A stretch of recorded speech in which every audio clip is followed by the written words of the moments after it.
States Court of Appeals for the First Circuit is now in session.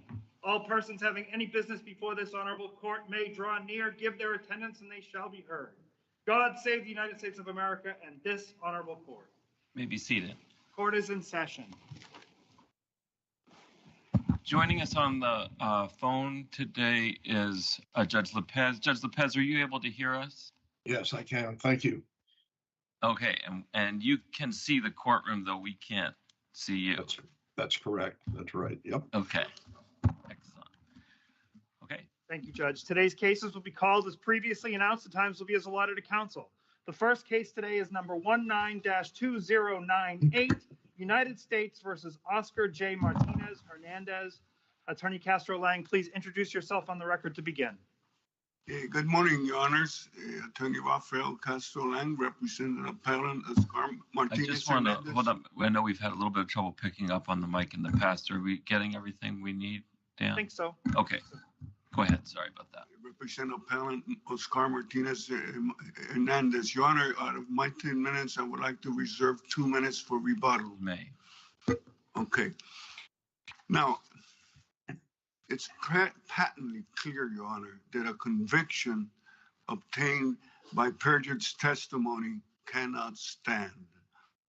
Here, the alleged motive for Martínez-Hernández killing Albarrate on February 26, 2013 is because 4 government witnesses, 2 cooperating witnesses and 2 officers testified that on February 26, Albarrate and Lieutenant Correa had gone into to search Martinez and Api's cell phone and had found multiple contraband items, drugs, marijuana, and $1,000 worth of commissary.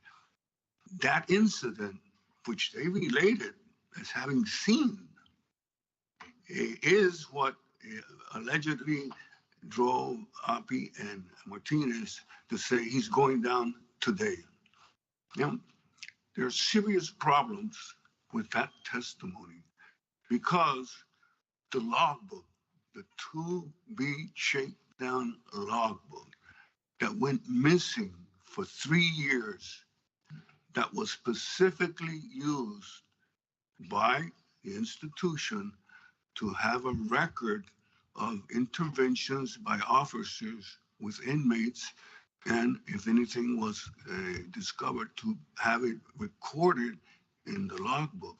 You have the logbook in the appendix, so it's clear that the purpose of the logbook is in fact to maintain a clear, reliable record. Well, if I might interrupt you, as I understand it, there's the logbook, and then there's also something called the True View system. I'm glad you brought that up because, unfortunately, this is a case that reflects that not only inmates were untruthful, but that officers also provided untrue statements. Can I ask you this though about the True View, that True View system? Did you ask for that to be produced in discovery? I was not trial counsel, but the defense counsel. I submit for the court to consider that if the True View system... Just answer Judge Montecalvo's question. Did trial counsel ask for it? That I'm aware of, the trial counsel did not request the True View. It should have been requested, but I go beyond that because if that was true, Lieutenant Rosa's testimony, that they would put that down in the True View system, they would have presented, the government would have presented the True System records to establish that had been placed there. That would have been an important piece of evidence, independent, reliable evidence that the event did actually take place.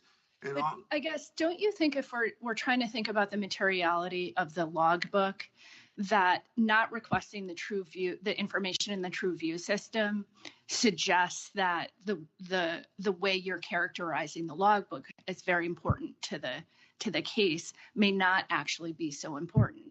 Oh, right? yeah. Because the True View would have recorded any searches by the lieutenant. I think it would be error for the court to assume that Rosa's testimony was truthful when they didn't bring the TrueView system, and that the logbook, which was hidden for 3 years, that demonstrated that no search had occurred on January 26, 2013, was kept hidden at MDC for 3 years, and at the last moment was given to Martínez-Hernández after he was convicted.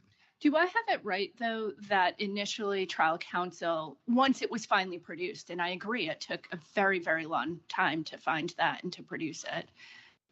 Once it was finally clear that the government did have it, trial counsel said, well, I don't want to look at it right now. Well, Your Honor, this is the problem. At the last minute, the judge was provided the book by the federal prosecutors. The judge announced it. Jury instructions had already been given. What was pending was the closing arguments. The spoliation instruction, Your Honor, to begin with, could not have been legally provided to the jury as it was, because juries cannot be instructed based on a lie. The spoliation instruction says that the book has not been found, and so you may infer that it could have had something favorable for the defendant.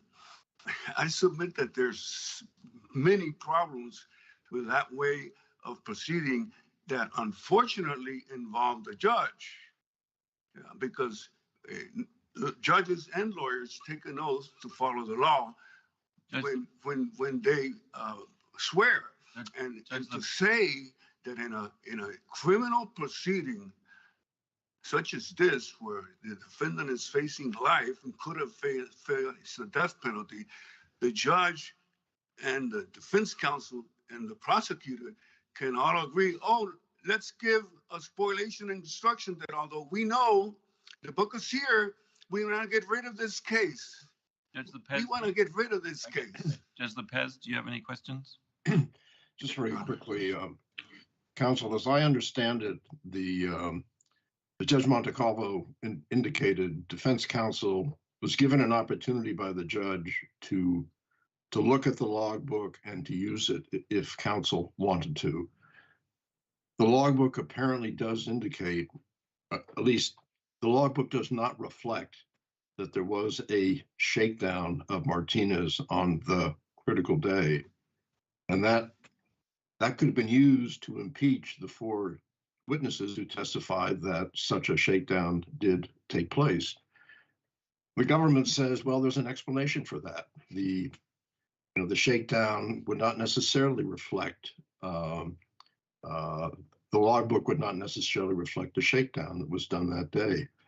The point is that by foregoing the opportunity to use that logbook in a fairly simple way, it seems to me you have deprived the government as well of an opportunity to explain why it does not have the significance that you're saying. And so to sort of pitch your request for a new trial on, to be sure, it's very troubling that it arrives so late, but to pitch a request for a new trial on that sequence of events is very troubling to me, because there was an opportunity to provide the full story about the significance of that, and a decision of counsel precluded that from happening. Well, Your Honor, if I may, there is a big difference here, because apparently, if you read the whole transcript, you'll see that the judge, when they were making the agreement, said, you're not waiving anything. You're not waiving a new trial, any objections that you have. Let's finish this case, and then when you have the time, we can reopen and grant you a new trial if I can. So these people were trying to get the case over with. And the defendant's constitutional rights to a fair trial and due process was violated. They cut corners, but at the same time, the judge tried to protect Martinez's rights, saying you're not waiving anything. And that comes when they, at the end, so it takes over the argument that that somehow a waiver should operate in this case when the defense counsel was being given the assurance by the judge that he wasn't waiving anything. Any further questions? No, thank you. Thank you. My time is up. I had a lot more, but You have 2 minutes of rebuttal. okay.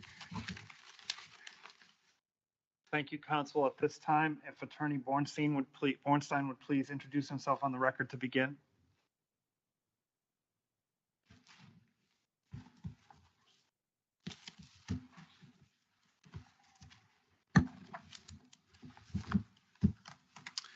Good morning, Chief Judge Barron, and may it please the court, David Bornstein on behalf of the United States.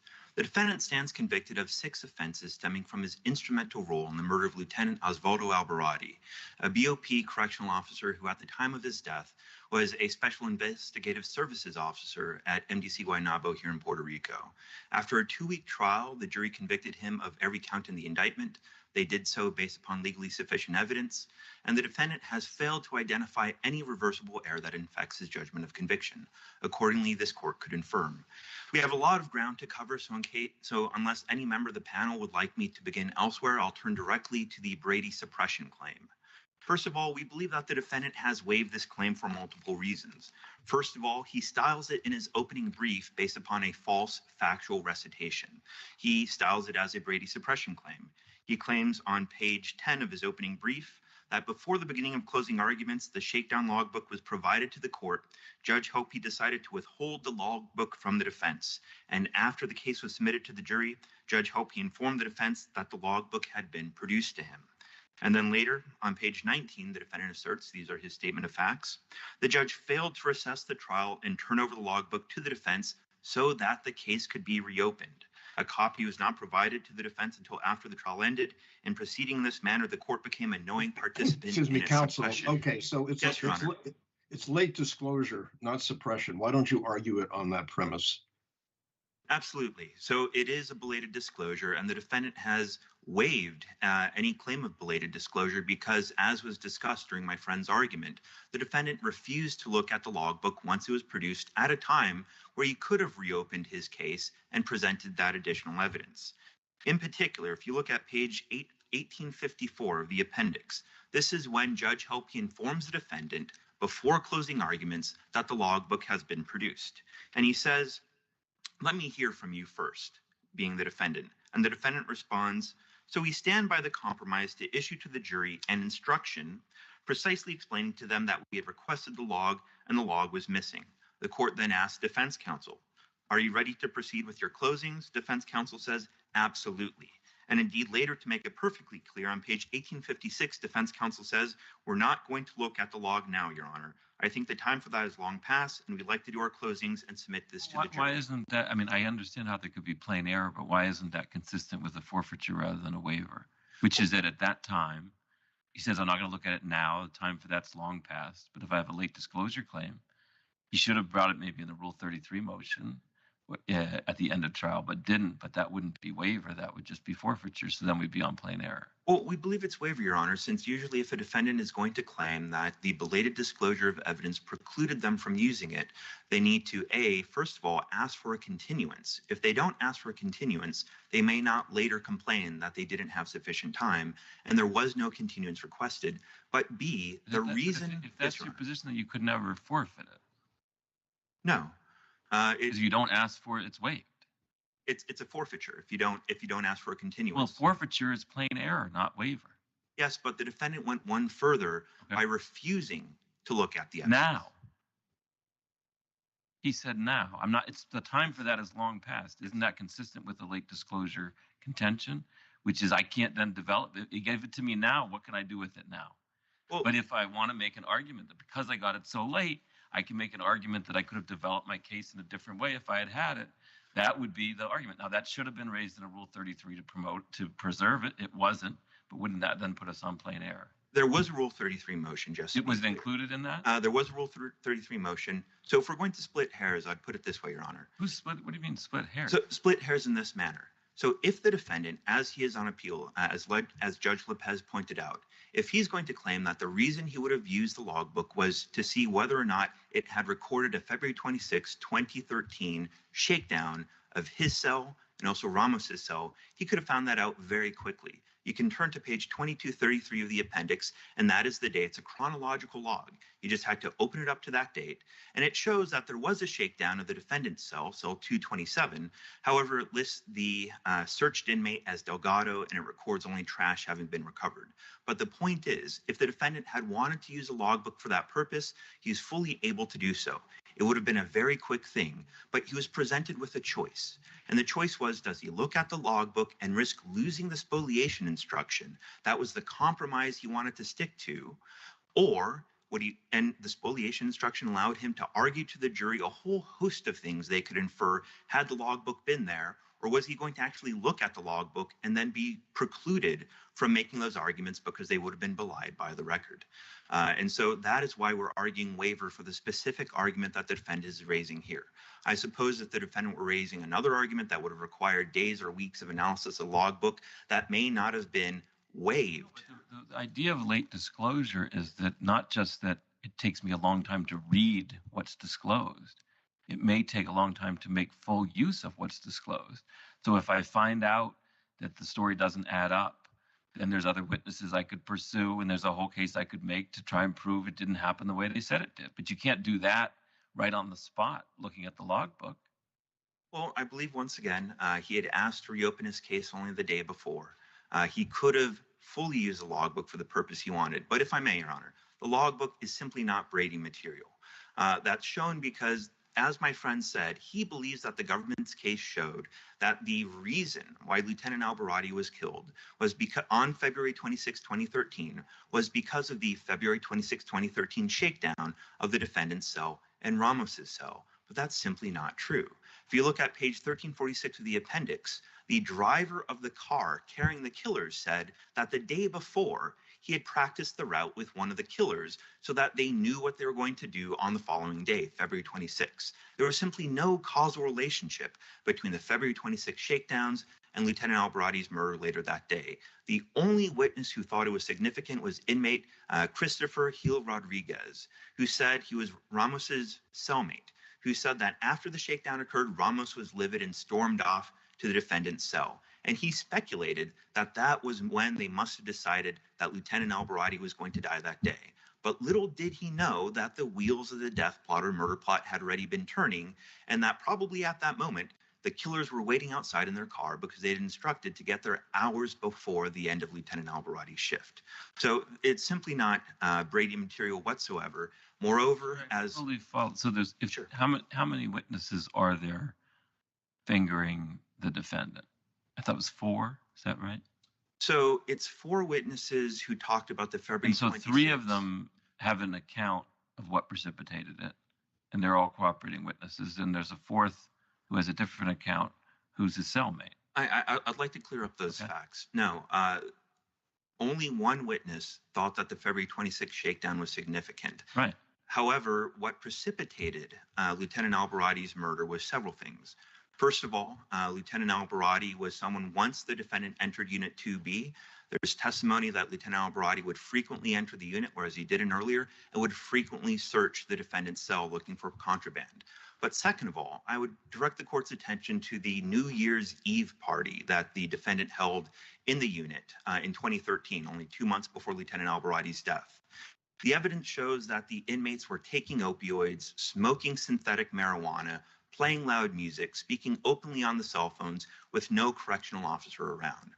2 witnesses, Gil Rodriguez and then Luis Rosario, testified that the only correction officer who stepped up and shut that party down was Lieutenant Albarrati. And I believe that is a significant turning point because... I guess I was just making the Yes, Your Honor.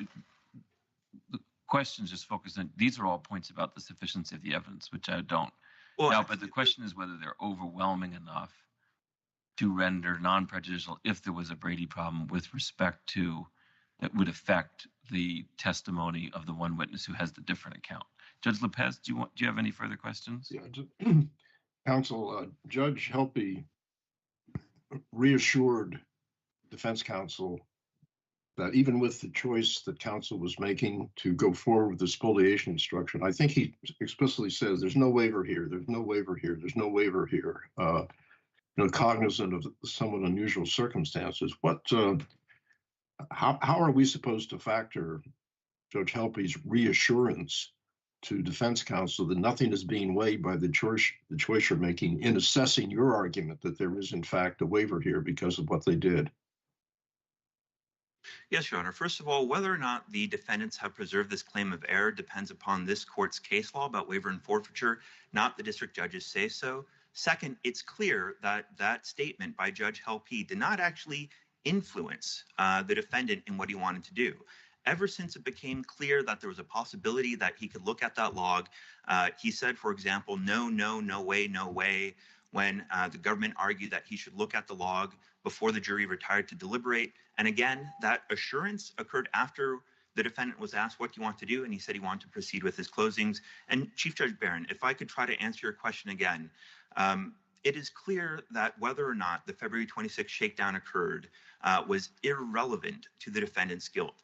Again, the driver of the car said that he had already done the test drive the day before. But if I could also point out, this is important. On page 44 of the defendant's reply brief, he reveals for the first time that he had for years a 302 form recording an interview by Lieutenant Correa, who is the other officer whom the two inmates identified as being the ones that it was the defendant, Lieutenant Correa, who did the shakedowns on February 26th. And in that 302, Lieutenant Correa says his memory was that the shakedowns had occurred maybe 2 weeks earlier. And the defendant said he had had that for years. Now, if it were important to the defendant to get that out, that's actually much more probative than a shakedown log, which the testimony shows the shakedown wouldn't have been recorded in, since it was an SIS shakedown, not a unit shakedown.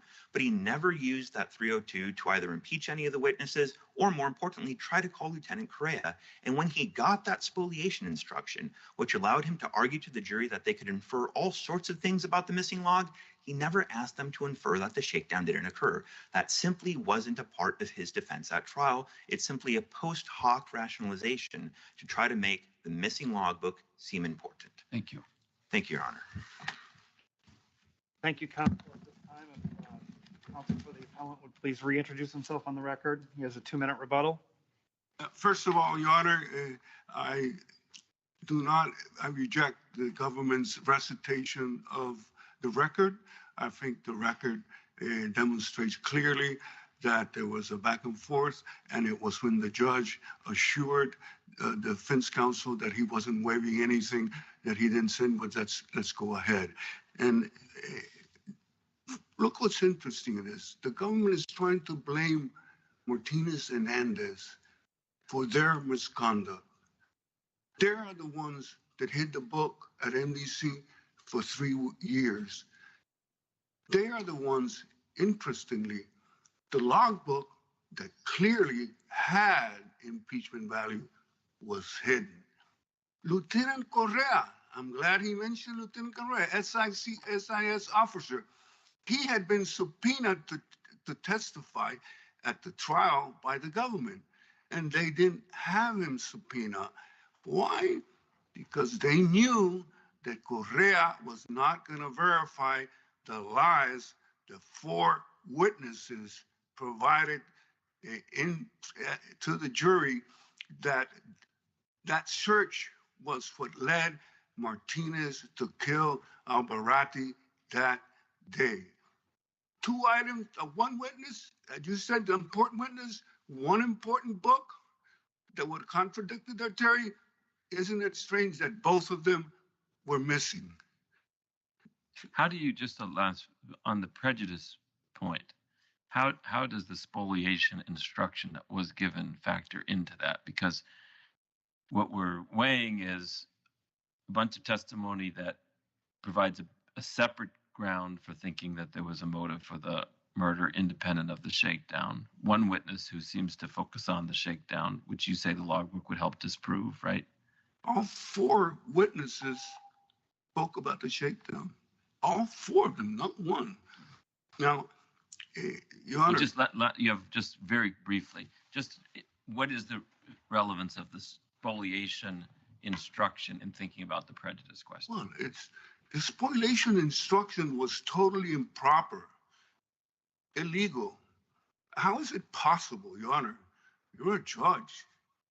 Okay. And you have a jury. You're going to tell that jury that a book was not found, and therefore you may infer that were favorable matters there.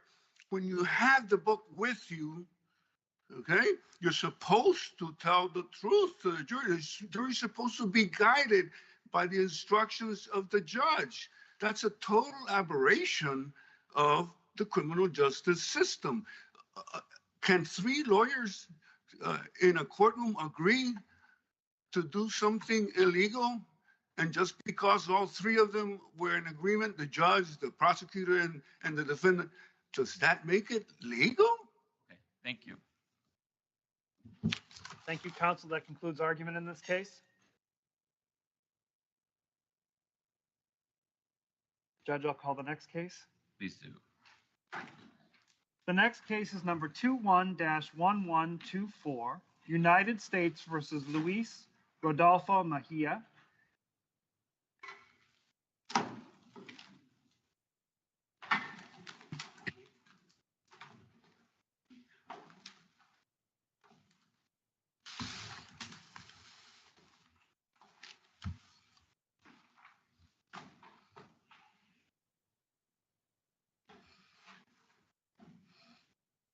At this time, would counsel for the appellant please introduce himself on the record to begin?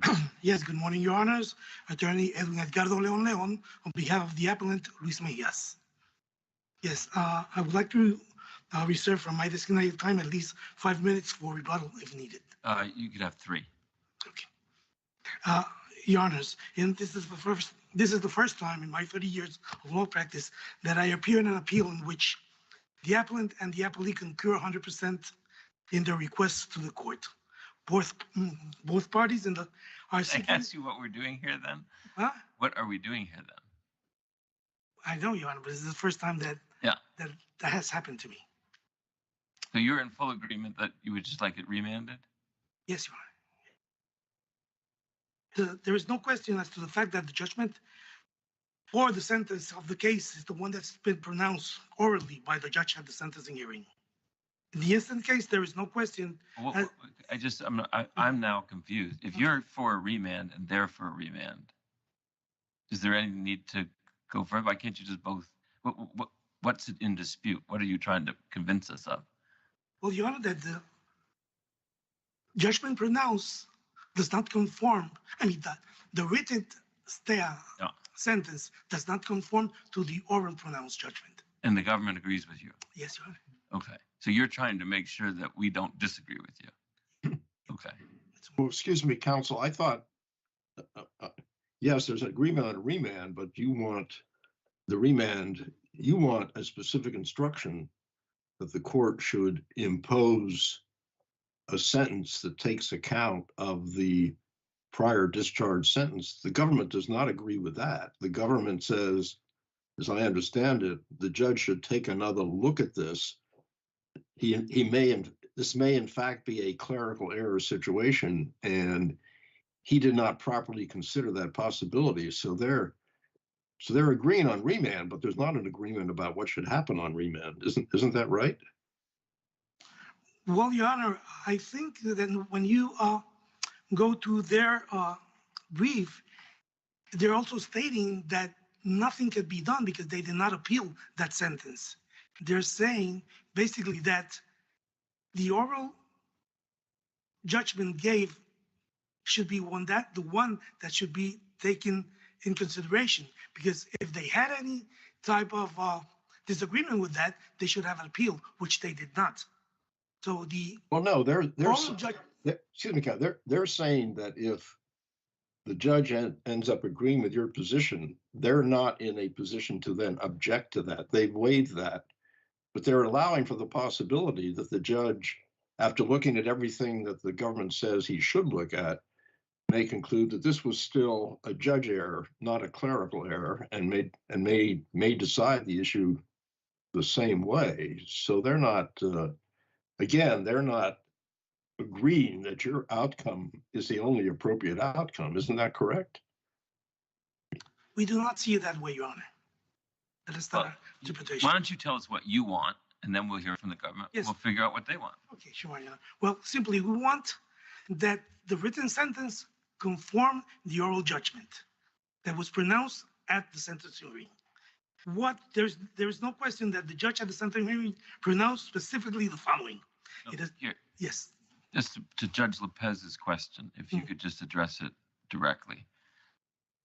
One possibility is we say the district court here didn't make clear that in concluding it was not a clerical error, that it had considered the right things. Therefore, we could vacate and remand and say, consider the right things to determine whether it was a clerical error or not.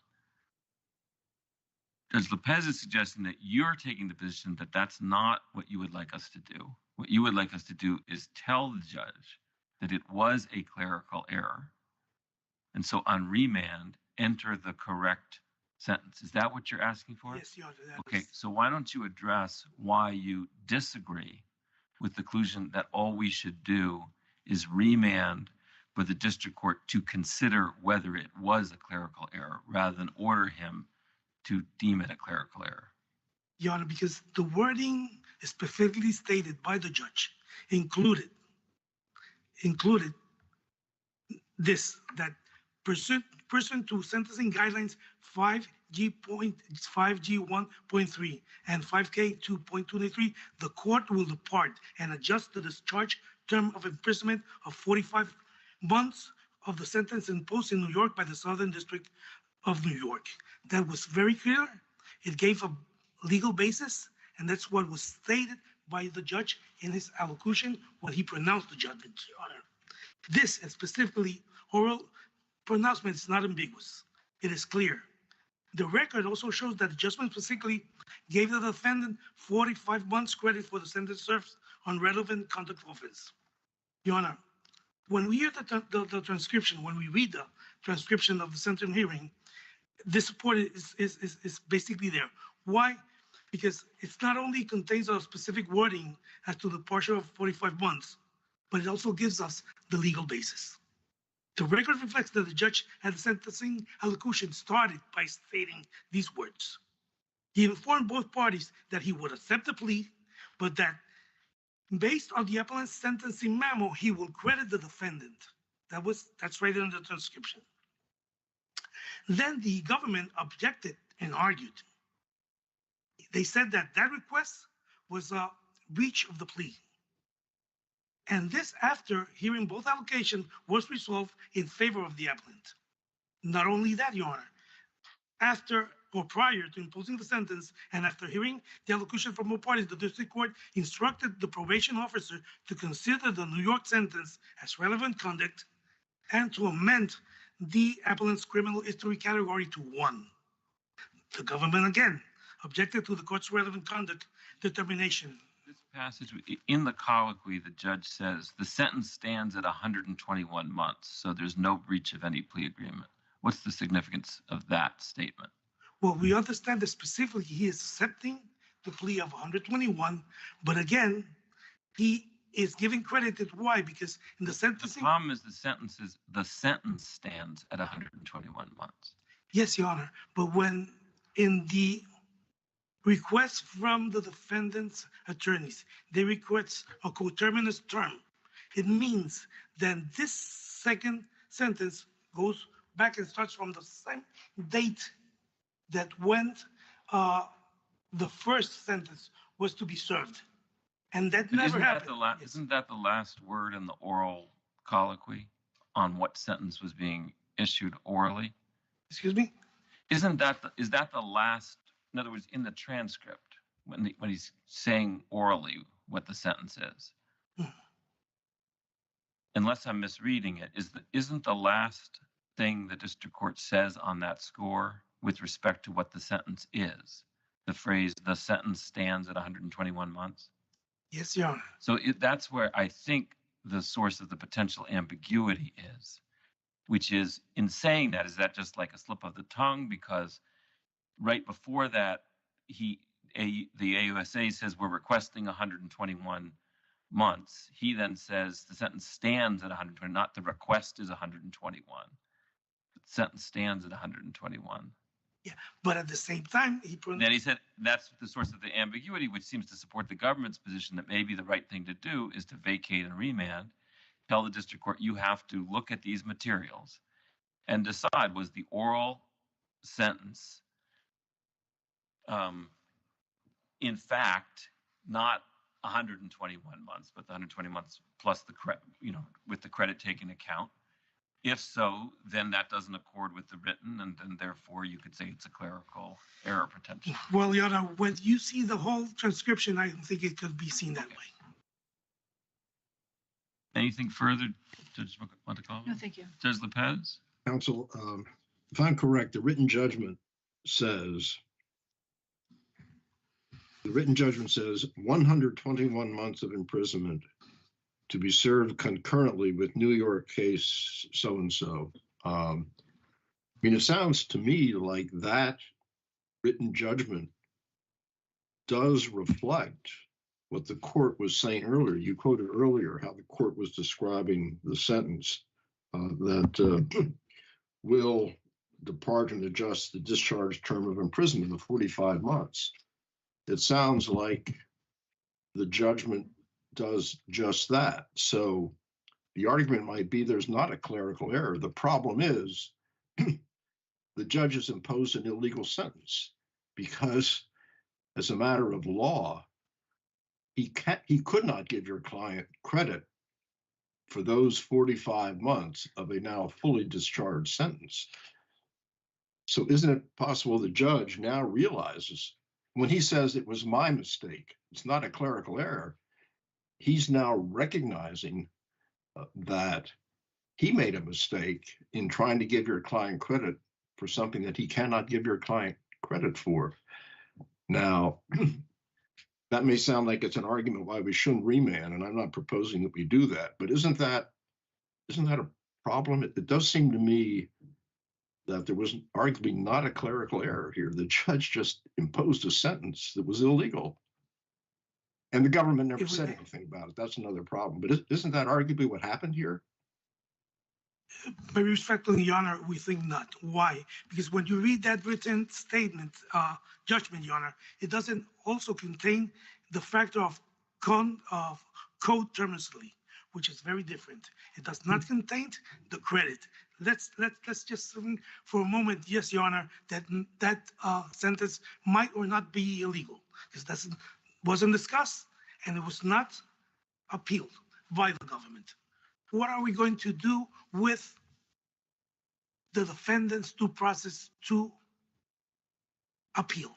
He was there, he heard a pronounced sentence, which was correct for him, which credited 45 months, which also gave him to be served at the same time, and he left. So now it's going to be changed. And what is he supposed to do? Not appeal? Are we to go oversight that completely? And will he lose that due process? I think that if that written sentence judgment would have contained the wording that was pronounced by the judge, it would have a complete different view in the eyes of BOP and the eyes of both parties in order to have appealed or to have done whatever they thought they should have done. Anything further? No, thank you. Thank you. Thank you, counsel. At this time, if counsel for the government would please introduce himself on the record to begin. May it please the court, Thomas Klumper on behalf of the United States. In this case, actually, the government initially requested a remand, actually conceded that a remand should be requested and that the court And that's what we're continuing to ask for remand, because there could be a potential ambiguity with what had happened in this case. In order to determine if there is an ambiguity, it should be remanded to the district court. And what is that determination? Is it a legal determination? Because if it is, what's the point of the remand? Because then it would just be de novo review. Is it a factual determination? Then the remand would make sense. It's clear error. Is it there's discretion to figure out what it is, and it's abuse of discretion? Maybe then there's a reason for remand, but I can't tell what the inquiry is. Is it a factual question, a legal question, a mixed question? I think it's a factual one. In this case, if you look at it, what happened was court did specifically state that it was going to give a credit for this amount of time served. What's the fact question? Is it going to be extrinsic evidence to the oral record? In other words, I can read the oral record as well as anybody else can read it. But the thing is, it's not clear if the court did review the entire oral record. I understand, but but what's the point of remanding for the district judge to do it if we could do it? In other words, if the question is it clear enough so that you could call it a clerical error because the deviation between the written and the oral is stark enough? Yes. If that's a legal question, why are we remanding?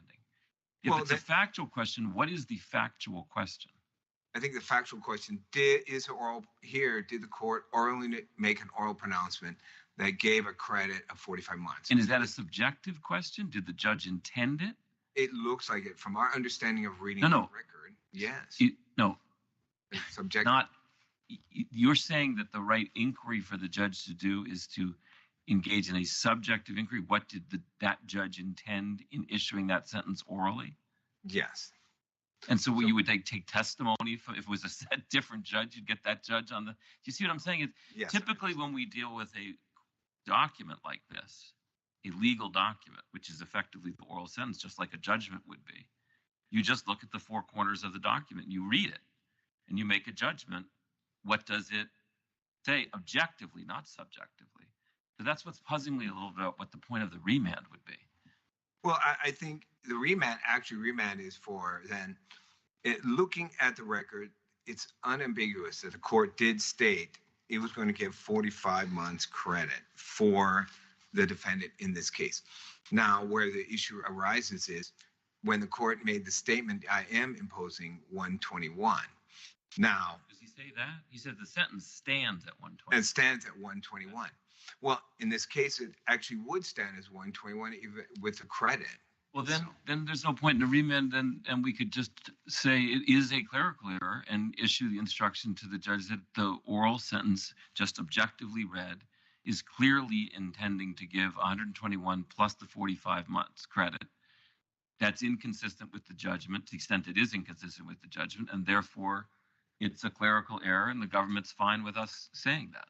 Well, actually, that's what we argued originally in the motion that we filed with this court. In your honor, what you did was you requested that we brief it and consider it. So you don't have to, when you consider it, you don't have to take the opposite position. You can stick by the same one. Anyway, actually, then we stick by our previous initial recommendation, and that the oral pronouncement should rule in this case. And this oral pronouncement was a 45 months. So now you're in agreement with the on that aspect, yes, Your Honor. Okay, so now the problem is you brought up the issue of Judge Lopez. We have an illegal sentence, but in this case, as we conceded, you didn't appeal that. We didn't appeal that, so we were stuck with what the answer was given from direct appeal. So in this case, so you're now no longer disagreeing with the appellant. That's correct, Your Honor. Okay. So you want us to vacate, remand, say it's a clerical error, say the oral sentence should stand. Yes. Which is an illegal sentence, but. Since we cannot do anything about it, yes.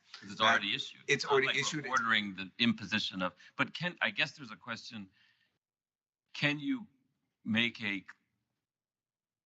well, you've waived this too, I suppose, but I guess can the clerical error device be used if the correction will result in a legal sentence? But I guess your argument is it's not changing anything. It's just sticking with what already was imposed. And we cannot, even the case law states, you cannot put the intent involved here. So, I mean, so you cannot correct it at this point because we did not appeal it. No, I'm saying that the cleric, If we're remanding, Yes, that's a clerical error. yes, That's going to mean a change is being made to the written judgment. that is correct, Your Honor. And the question is, can a change to a written judgment be made if the change would result in an illegal sentence being imposed? Does the judge have the authority to do that? Or is the idea that it's not really a change because it's just a clerical error, so there's already a sentence imposed that wasn't challenged, therefore, law of the case is that's a legal sentence, a legal, not illegal sentence? Exactly. I think it's a latter of the two, Your Honor, in that aspect. Any other questions? Judge Lopez? No questions. Thank you. Okay, thank you.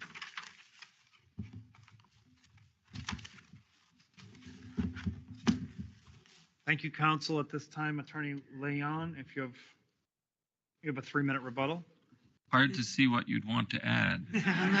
No, I know, you know, you just want to, because for tomorrow, that went to our position when the judge in the district court stated in that the sentence stands at 121. It was when it was being discussed whether there was a breach of the plea agreement or not.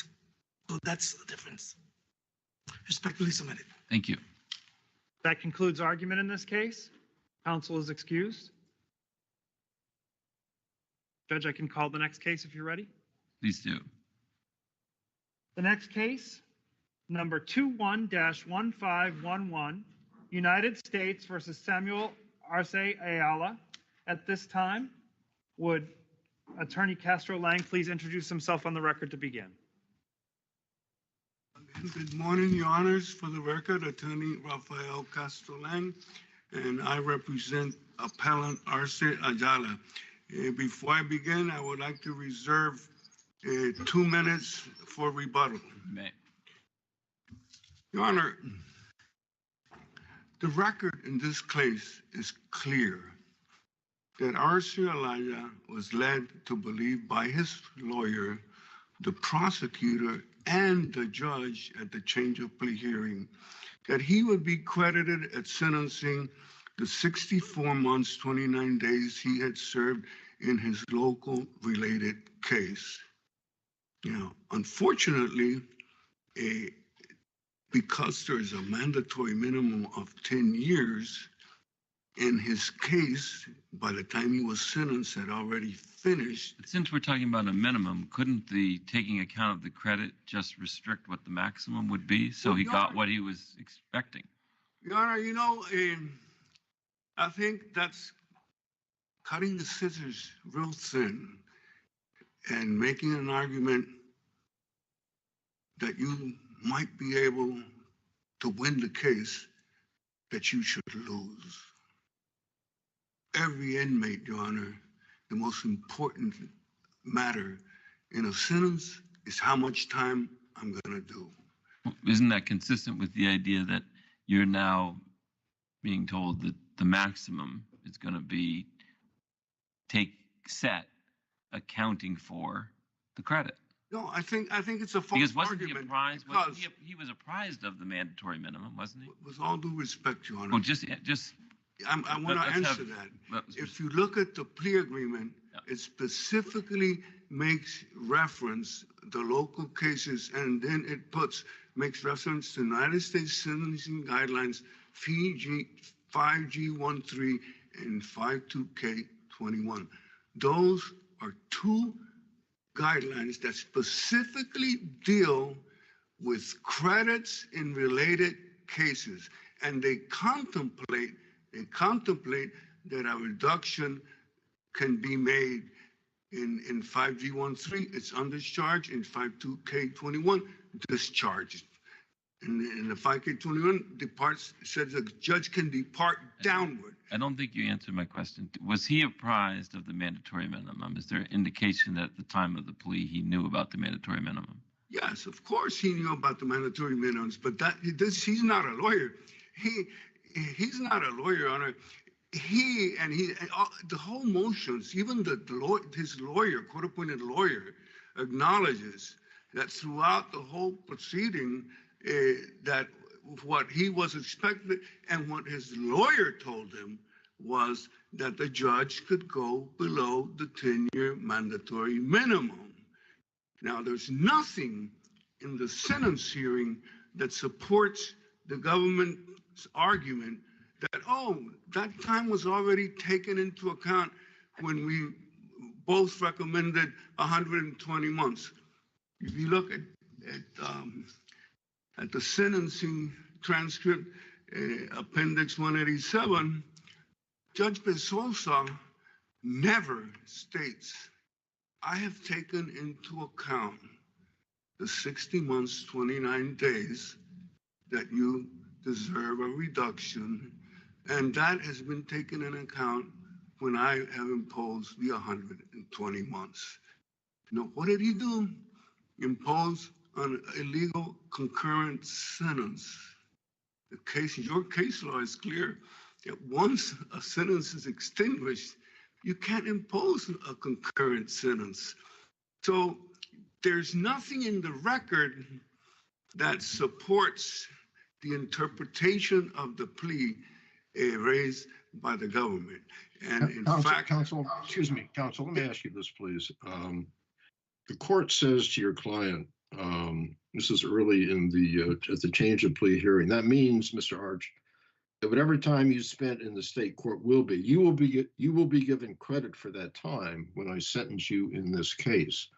Now, the judge says you'll get credit, but the judge never explains what that credit means.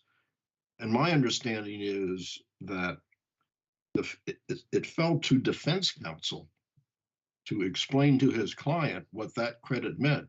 And defense counsel, as reflected in the motion that he submits to the court, in his sentencing memorandum, he's quite clear that what he understands credit to be is you will actually be given credit for that term of imprisonment, so that he will get full time credit for that 60 months of imprisonment. That will actually be deducted from the sentence imposed. I mean, I gather that's your argument, right? That the judge never explained what credit meant. Defense counsel explained what it meant in a way that is legally incorrect. And so in that sense, he did not enter a knowing plea. He had a fundamental misunderstanding of what credit meant when he entered the plea. Of course, he did not make a knowing voluntary plea, because that reduction was the central clause that motivated him to accept guilt. And the judge reinforced my argument. My argument is reinforced by the judge when he told him, when I sentence you, I'm going to credit you the 64 months. Now, what can a reasonable person interpret with that statement, that you're going to receive 64 months reduction? That's a far cry from what happened here, that the judge, without mentioning anything about the credit he promised him at the change of plea, merely imposes a sentence of mandatory minimums. The judge also, did the judge in the colloquy informing your client identify there being a mandatory minimum? Identify what? Identifying that there would be a mandatory minimum. Yes, the mandatory minimums were mentioned, but by the judge? By the judge? Yes, he had a mandatory minimum. I guess the difficulty is when we say it wasn't explained, the judge says you have a mandatory minimum sentence of X. No, because does the judge say? Judge Lopez stated, he was misled because but he thought that even though there was a mandatory 10-year minimum, the judge could reduce his sentence to 64 months as promised. Why would he have? I mean, go ahead, Judge Lopez. But counsel, just to follow up on Judge Barron's point, this again is the court saying to your client, do you understand that as to count one, the drug count, by law, I cannot sentence you to anything less than 10 years? I mean, that seems to be a clear statement of the mandatory minimum, is it not? Well, Your Honor, again, let's look at section 5G13. If his sentence would have been undischarged the court under 5V 1.3 would have had the authority to adjust the sentence even if there was a mandatory minimum. Because the way they do this, I have a brief that I found just yesterday, that deals with this issue. Even what the judge does when you have a mandatory minimum and an undischarged term in prison, let's say it's 10 years, you sentence him to 10 years, and after you sentence him you adjust the 10 years with the amount of reduction that he should receive. But that seems to cut against you, because you don't do that when there's a mandatory minimum. Oh, when you have a mandatory minimum, the judge what he can do is credit. He can't adjust below. He can't go below. Yes, they do. Below the mandatory minimum? Yes. As long as they sentence, what they can't do is say, let's say you have a mandatory minimum of 10, and with the reduction, you have 8. What the judge can't say is, I'm going to sentence you to 8 years and forget the 10 years. He says, no, I'm going to sentence you to 10 years. He's already complied with the mandatory minimum. And then he says, but I'm going to adjust the sentence on the related case. Oh, I see. And what we want here is to achieve just sentences, Your Honor. We're not here in a game of who wins, who loses. So these are people's lives that are behind bars. Okay. And what is just and what the guidelines are meant to effect is have related sentences be taken into account and deducted when the individual is sentenced. That way you avoid double jeopardy, and you also impose a sentence that is just, because that time has already been taken account. Yeah. In another Just one sentence. last one. There's some risk if you win that you get a longer sentence, right? I don't see any risk to this. The law. Well, you're asking to get out of. This is a defendant that was misled. I know, but you're asking to get out of the plea, right? Excuse me, Your Honor, I didn't hear you. What you're asking to get out of the plea, right? Yes. So isn't there some risk that on what is going to happen if in fact the mandatory minimum has to be imposed? Theoretically. What is the reason to think you're going to end up with a sentence less than the one you've got now? And that all it would seem to be is that there's some risk you get more of a sentence. So if we're talking about justice for your client, it's a little bit. Theoretically, you're right. Theoretically, you're right. But at this stage, all of the defendants have pled. This would be the only one. I represented defendant number 4, and he got a plea of 3.5, but less than 5 kilos. I got it. Okay.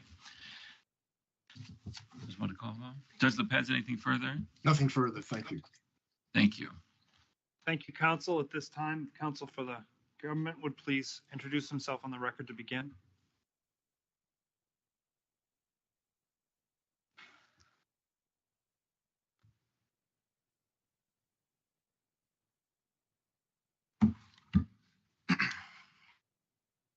Good morning, Your Honor, and may it please the court. Ricardo Imbert for the United States. The court did not err by denying the defendant's motion to withdraw the plea agreement because there was no fair and just reason to justify doing so. Your Honor, at a change of plea agreement, the defendant was appraised by the court that it could not sentence him to anything less than 10 years as to one count and 5 years as to the other. The court also advised the defendant that the guidelines were advisory, explained how the guidelines work, and warned the defendant that it could impose a sentence far more severe than that recommended by the plea agreement. The defendant certified that he was not induced to plead guilty by any promise or assurance. Counsel, excuse me, the court did not just advise him that he could impose a sentence more severe than the plea agreement. He also said, I could impose a sentence less severe than the plea agreement. Yes, Your Honor. That's unmistakable from the record, right? Yes, Your Honor. And wouldn't that phrase inform the client's understanding, which he insists that he's had throughout this proceeding, and his own counsel confirms this, that he anticipated that he would get a less severe sentence by getting credit for the discharge term of that 64 months. And the judge, again, only refers generally that you're going to get credit for that time meaning those 64 months when I sentence you in this case. So he's told you're going to get credit for it. I have the right to impose a less severe sentence than it's been agreed to. And then you have his own attorney in documents filed with the court saying that he repeatedly told his client that he would get, under the agreement, he would get credit for that 64 months. To me, I would suggest that all adds up to a client who did not enter a knowing plea in the sense that he understood what the sentencing consequences were going to be. How do you refute the notion that he did not enter a knowing plea under these circumstances? Yes, Your Honor. I'm gonna first address the part of your question which pertains to what occurred at the change of plea hearing. And my answer would, I don't. Was the plea agreement number higher than the mandatory minimum? No, Your Honor. The So parties recommended a. At the minimum, right? Yes, Your Honor. So that's what I don't follow. If he told him, I can give you less than the plea agreement, isn't that inconsistent with the statement, I have to give you a sentence of the 5 and 10? Your Honor, our position is that the court, when it made that specific statement, was simply notifying the defendant about how the guidelines work. Well, whatever the intention was, just the literal statement, if I'm listening to these two statements, one, I can give you less than the plea agreement. If in your case, the plea agreement's 120, and then I say, but I can't give you less than 120. Haven't I just said two irreconcilable things? Well, Your Honor, if that's true, the second statement by the court in which the court appraised the defendant about the relevant statutory minimums would have cured any misunderstanding Well, that I could think, pertain to the first one. I think the concern is that from the perspective of the one listening to it, all I know is I've been told two irreconcilable things. And then in addition to the two irreconcilable things, I've been told I'm going to get a credit of 45. So I don't know whether that means, it's hard to know what that means. So doesn't that all go just to the question Judge Lopez is asking, that given what actually transpired at sentencing, it is hard to see how the defendant would have had a clear idea of what the sentence he faced would be. Your Honor, and I'd also, before I address your question specifically, I'd like to mention that the defendant does not reference that statement in his opening brief and does not make any arguments as to pertain to the court's warning that it could impose a sentence more or less severe than that recommended by the parties. To get to the second part of your question, Your Honor, I would submit that the defendant's arguments are clear, and the record is clear that if there was any misunderstanding on behalf of the defendant about whether he could receive a sentence, a credit below the the statutory minimums, that was due to a misunderstanding or a misapprehension that he had prior to the change of plea colloquy. He himself states multiple times that that was due to counsel's. That's a fair point if the colloquy is clear. But I think as we just were exploring, it's a little hard to see how the colloquy is as clear as you want it to seem to us when there is that statement by the district court that it can give less than 120 months. Well, Your Honor, I restate that our position is that the court's unequivocal statement that it could not sentence the defendant to anything less than 10 years as to one count and 5 years as to the other clearly notified the defendant that the court could not go below the statutory minimum. Is that sentence clearer than the sentence that I can give you less than the plea agreement? Yes, Your Honor. I believe it is.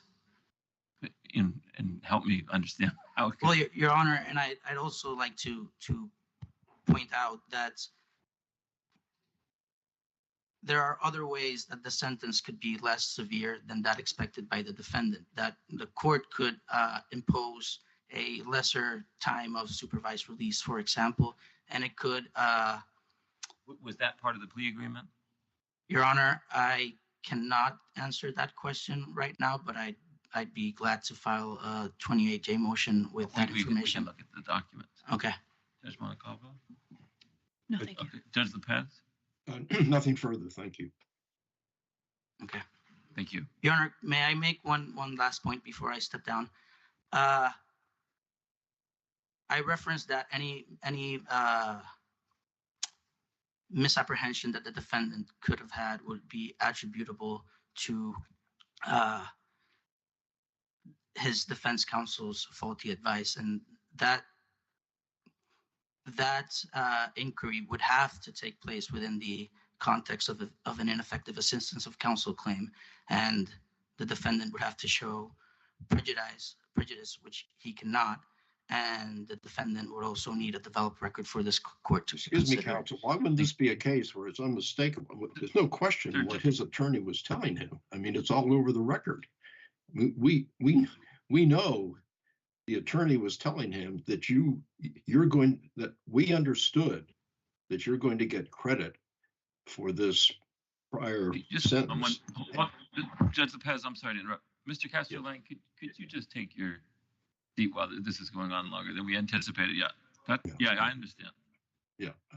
So I'm sorry, Your Honor, I got lost there with the interruption with your question. Yeah, I'm just saying that, there are cases where on direct appeal, we can decide ineffective assistance of counsel. The attorney is confessing over and over again to the misguided advice that he gave to his client. He clearly misunderstood the law. He told his client he could get credit for a sentence that he could not legally get credit for. So his ineffectiveness is unmistakable on this record, is it not? Well, Your Honor, even if that's true, the defendant cannot show that he was prejudiced by his counsel's actions, because he cannot demonstrate that he would have gone on to trial. And in fact, the record is clear that that was never his intent, and that he was always looking to accept responsibility for his actions. And he cannot show that he would have received a more favorable plea agreement, because the only way he could do that is if the government agrees to allow him to plead guilty to a charge that includes a lesser drug amount. And in fact, he already tried to negotiate that plea on multiple times, and the government said no and rejected such a plea deal, thereby making clear on the record that the government isn't willing to offer a more favorable deal. Wasn't willing to offer a more favorable deal. Before you sit down, could you just address Mr. Castro-Lang's point that it would be possible to give less than the 120 months through the adjustment mechanism he was describing? Well, Your Honor, the adjustment mechanism in this case isn't an adjustment mechanism at all. It's a departure mechanism under Section 5K 2.23.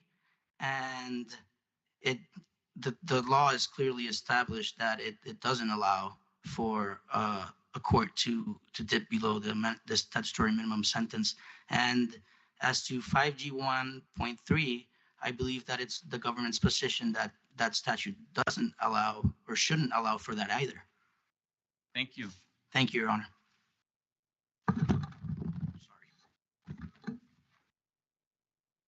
Thank you, counsel. At this time, if Attorney Castro-Lang would reintroduce himself on the record, he has a 2-minute rebuttal.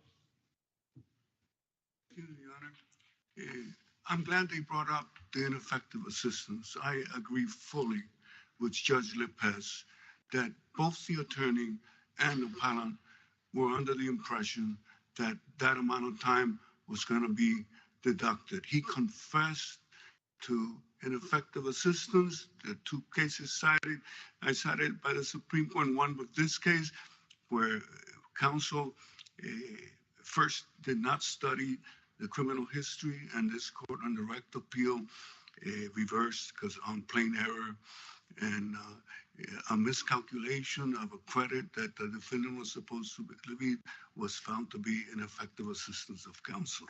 Here we have a huge instance of ineffective assistance that's clear on the record. What is there to develop? Nothing. So this case falls in that exception that when the record is clear, this court can entertain an ineffective assistance claim. What's the prejudice with respect to the withdrawal of the plea? What indicates that he would have withdrawn but for this? His own statements. I wouldn't have entered into a plea agreement if I had known that I wasn't going to get the 64 months. I don't think we should worry about the future. We have a contract here that was interpreted incorrectly by the defendant. The judge also made some comments that supported his interpretation of the plea. When the judge sentenced him, he never made reference to the 64 months credit to justify the government's position that, oh, when he got to 10 years, the judge was already taking into account the 64 months. So I believe this is a clear-cut case that the court should set aside the judgment, the plea agreement, and the plea agreement, and remand before a different judge, Your Honor. Thank you. Thank you. Thank you, counsel. That concludes argument in this case. Judges, do you want to go on to the next? Yeah, we can go on. Thanks, Judge.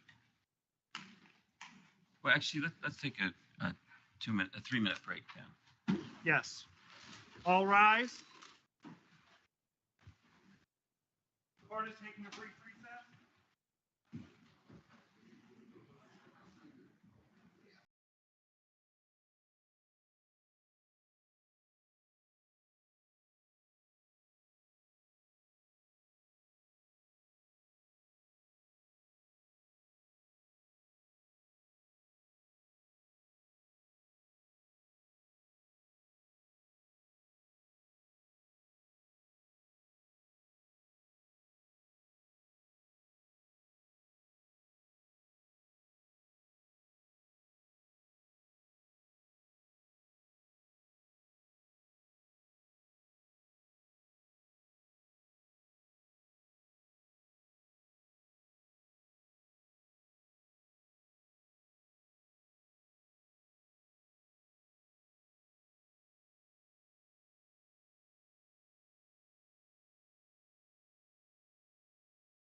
Court is in session. You may be seated. Judge, the next case is number 21-1396, United States v. Alejandro Gabriel Carrasco-Castillo. At this time, if Attorney Brill would introduce herself on the record to begin.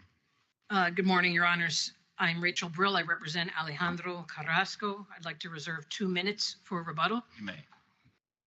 Well, good morning again. This morning I'd like to address both of the sufficiency arguments in the brief, the failure to prove that Mr. Carrasco was an agent of the 3 municipalities with which he had contracts, the failure to prove the quo in the quid pro quo that's required in section 666, and also I'd like to address the obstruction of justice guideline enhancement that was incorrectly applied. So with respect to the first sufficiency argument, the agent, in this appeal, Your Honors, the court is asked to determine whether an attorney who maintained a private practice, but who also had 3 different contracts with 3 different municipalities, was an agent of all 3 of those municipalities for the purposes of section 666. And that statute, as the court is well aware, is a statute enacted to preserve the integrity of these local institutions that receive federal funds. Our contention is that it was incorrect for the district judge and for the prosecution now on appeal to focus on Mr. Carrasco's ability to represent the municipalities in court. It's only one of the many activities he could invoice for under those contracts, and it amounts to basically a kind of a simplistic syllogism, Your Honors, and one that the court should reject. The agent needs to be a representative. A lawyer is a representative. Therefore, the lawyer for these municipalities and the contracted independent contract lawyer is an agent. It's our contention that the statute requires more. It has to mean that an individual holds some sort of a position that, if that position was corrupted, would pose a threat to the integrity of the institutions.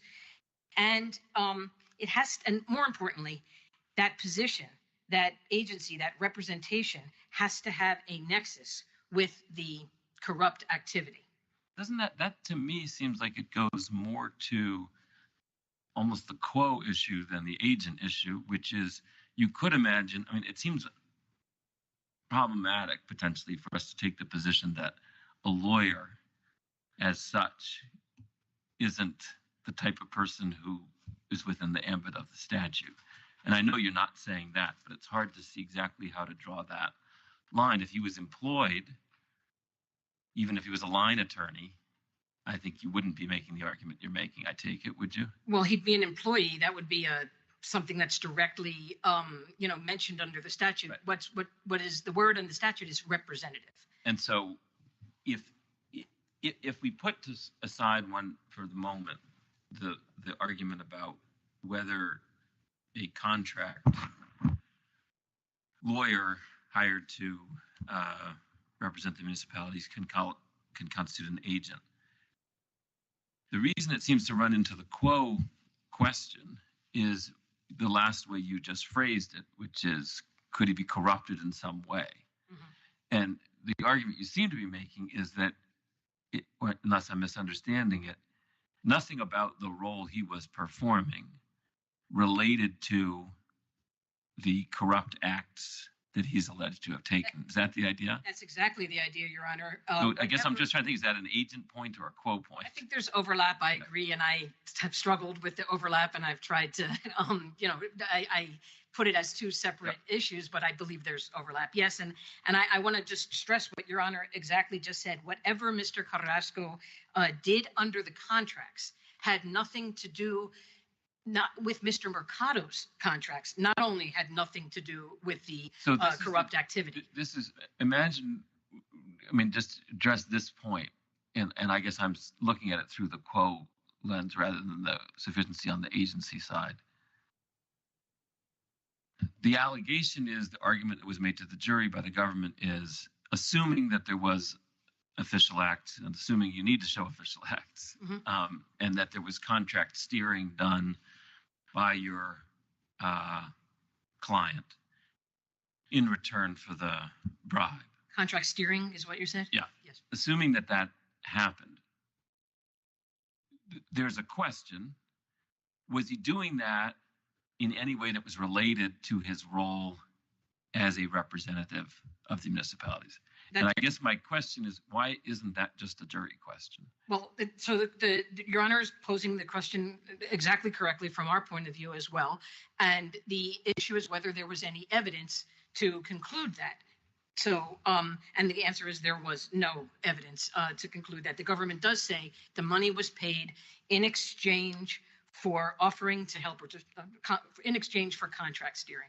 And the government cites to two pertinent pages in the record, pages 239 to 240. And it starts with a leading question. Did he offer to do anything in exchange? Yes, he did. What was it? He kept me up to date about opportunities, and he introduced me to the mayors so that I could help them. And again, you're addressing it. Nothing about this had to do with his role as a contracted legal advisor for the municipality. So as a threshold matter, nothing. There was no nexus. There was no connection. There was no agent providing a quote. But then also with No, go ahead. Thank you. With respect to the proof, the further explanation of what those two contract steering items might have been. There was, regarding keeping him up to date, it stops right there. There's no allegation that anything confidential was provided to him. There's no issue of impropriety there. Nothing more than that bare statement. And regarding the introductions, why wouldn't keeping him up to date would be potentially using his access to the information that he had through his affiliation with the town to keep him apprised of when the contracts would be available, so when you would need to jump on it? Well, again, we get to whether that, again, no details were provided about that, and there's a little overlap, no evidence, no details, and a little bit of overlap with this notion of he introduced me to the mayors, he took me to the mayors, and I was able to tell them what a great contractor I would be, and the contractor always said, I got those contracts on my merit and did a good job with them. The introductions to the mayors of Rio Grande and Barceloneta took place years before the allegations in the indictments. The meetings of those mayors, the fact that the contractor knew the mayors was years before. The introduction to the Juncos mayor took place presumably in connection with the one Juncos contract that is so alleged. There's no evidence of your client. There's no evidence regarding what your client said to any public official vis-a-vis the contracts with Mercado? No evidence, no evidence of what he said. That's correct. There was a lunch. I imagine everybody Counsel, spoke during just the to follow lunch. up on Judge Barron's question, what is there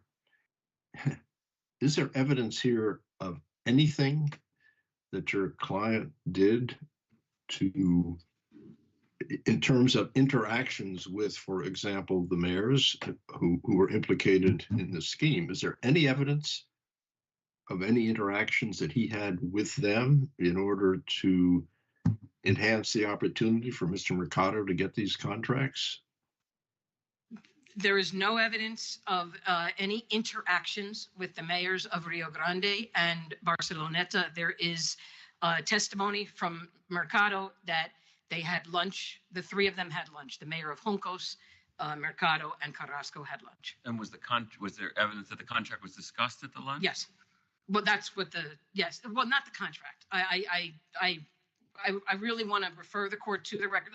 I don't have the pages, but I don't. Well, that's really important. That's really important. That's important. That's not a small detail. The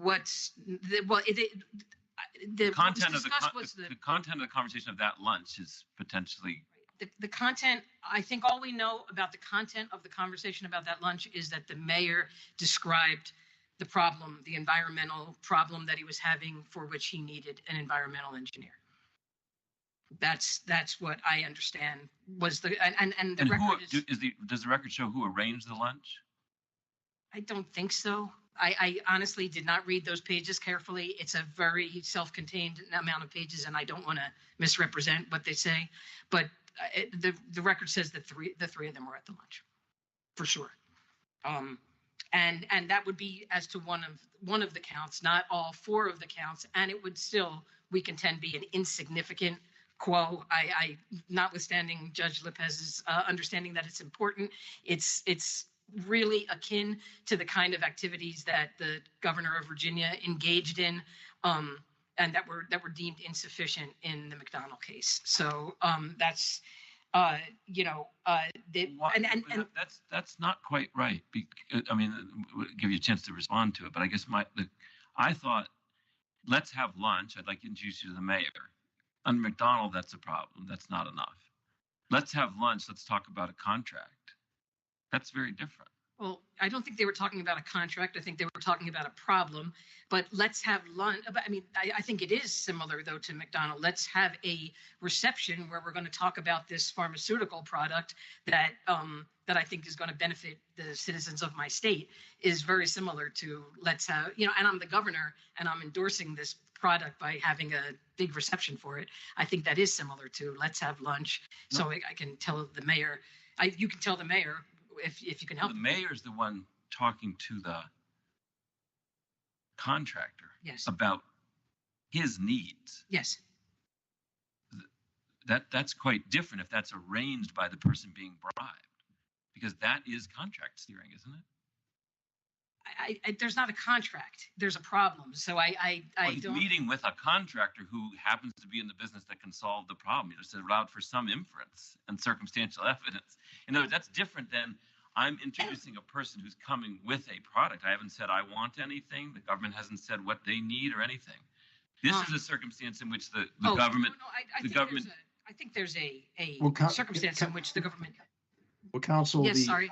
Yes, counsel. The language of 666 is that talks about accepting a bribe in connection with any business transaction or series of transactions. I mean, if it seems to me that, to return to the lunch, if your client arranged that lunch, having accepted this bribe, and at that lunch, a potential contract for work needed by the municipality, that would arguably meet the language of the statute, that that conversation was in connection with business of the municipalities. So the point of contention with the scenario that you just described, which I once again would refer the court to the record for precision, and I'm sorry that I can't be precise. You said the attorney having accepted the bribe then arranged for the lunch, or even the attorney having arranged for a bribe then arranged for the lunch. That is not, I am certain, the sequence of events. There was no arrangement or agreement prior to the lunch that appears on the record. So that would be how I would address that. And if I could just take a moment to address the obstruction of justice argument. Or I'll let you get to it, but I did have one question which just confused me in the briefing. Is a challenge to the jury instruction being made? I don't think so. Okay. It's a sufficiency argument because the jury instruction. But the reason I ask, because the jury instruction does not, if you say that it requires an official act, as I read that jury instruction, it says it requires the act of an official. But it did not say that it required an official act. Oh. And that seems quite different to me. But if it's not being raised, I mean, I didn't see it raised, and I'm not raising the issue of the jury instruction. I'm raising the issue of sufficiency and the overlap of agent and quo. Okay. And then go ahead and. Thank you for just a moment to address the enhancement, which, in a familiar refrain in connection with this appeal, is awarded when a defendant does something that implicates the integrity of the criminal justice process. And some facts that I think might not be as clear as I want them to be from the brief. Mercado was arrested in February 2012. He begins cooperating a few weeks later in 2012, and he makes many, many recordings over many, many months of Mr. Carrasco, of my client. He makes recordings on the phone. He makes recordings in person. There are like 140 different recordings that are made by Mercado, turned over in discovery, and only 3 of them are played at trial. They are from July 2013. So Mr. Mercado, who's recorded for hours and hours over months and months, never knows in the course of all of those conversations that he's talking to a cooperator. He is never talking to a co-defendant. There was never a co-defendant relationship between the two of them. He was never talking to a government witness. That wouldn't happen until 9 months later. So Mercado was not a witness. He was not a what he was a cooperator trying to elicit incriminating statements for more than a year in a series of recorded conversations. And he was sent with a script, and he was sent from the investigating agents, and the entire set of conversations was choreographed. There was no intimidation. There was no threatening behavior. There was no illegal influence. There was no corruption or attack on the integrity of the criminal process. At that time, there was no obstruction of justice. I'm not sure I'm following the argument. What is the relevance of the fact that he's a cooperator? That's why he's wearing the wire. I mean, it's a fact. It's not a. Oh, it doesn't. Well, the government's, my contention. You're not suggesting that because of that, it would be impossible to have acted towards him in a way that would have obstructed justice. No, I'm not. And if I imply that, Okay. I'm not suggesting that. No, I'm simply saying that. So then the question just becomes, what's the significance of him trying to say, don't tell the truth about it? The significance is it is a snippet of a series of conversations that take place over more than a year in numerous recordings. And in that particular conversation and that series of conversations, he's exploring different avenues, and that's one of the avenues. And at one point he says, Let me just we play can it both out. cooperate.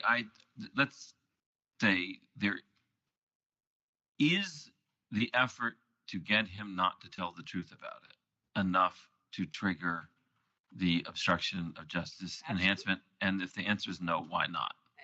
Because the answer is no.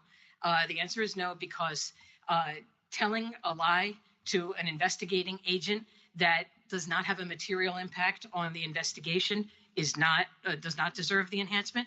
Aiding and abetting in telling somebody to tell a lie, the final application note of the obstruction of justice enhancement suggests that perhaps aiding someone else to do something is implicated, but aiding someone to tell a lie to an investigating agent that does not have a material impact would not deserve the enhancement. This just depends on us accepting that the effort to get Mercado not to tell the truth would have cashed out only as him in an unsworn statement saying something false to the officer. Well, as opposed to in. He's sent in there by the agents to precisely elicit that kind of statement. So it only has a positive impact on the investigation. No one's alleging that it had a negative impact or it could have had a negative impact. He's going in there at the behest of the FBI. But telling someone to lie or persuading someone to lie or corruptly persuading or. What if he said, and when it comes to trial and they put you on the stand, lie then too? That would be enough, wouldn't it? What if, but he didn't say that. No, I'm asking.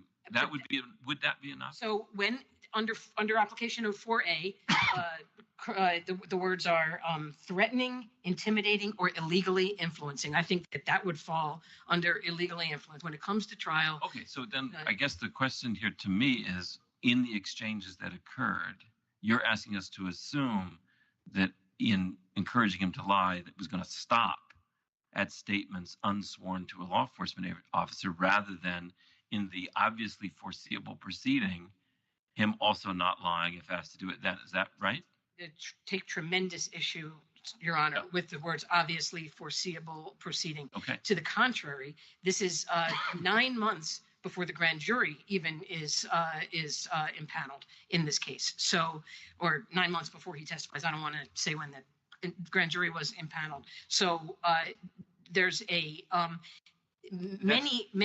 Key to the argument is that we have to conclude it's not. Yeah, sorry. Many different alternatives are discussed, including both of them going to the FBI. The whole course of how that could be done is arranged, and that's in July. In August, Mr. Carrasco does go to the FBI and get debriefed. So there is, it's not a obviously foreseeable proceeding at all. Okay, great. Any further questions? Judge Lopez? Nothing. Thank you. Thank you. Thank you, counsel. At this time, if Attorney Lockhart would introduce herself on the record to begin. Good morning, Your Honors. May it please the court. Nicole Lockhart on behalf of the United States. The judgment of the district court should be affirmed for the following reasons. First, as to the defendant's sufficiency challenges, the government presented more than ample evidence that the defendant was an agent of the municipalities at issue here. Separately, while the government was not required to prove that the defendant performed an official act under 18 U.S.C. 666, the jury here was effectively required to find one because of the instructions given.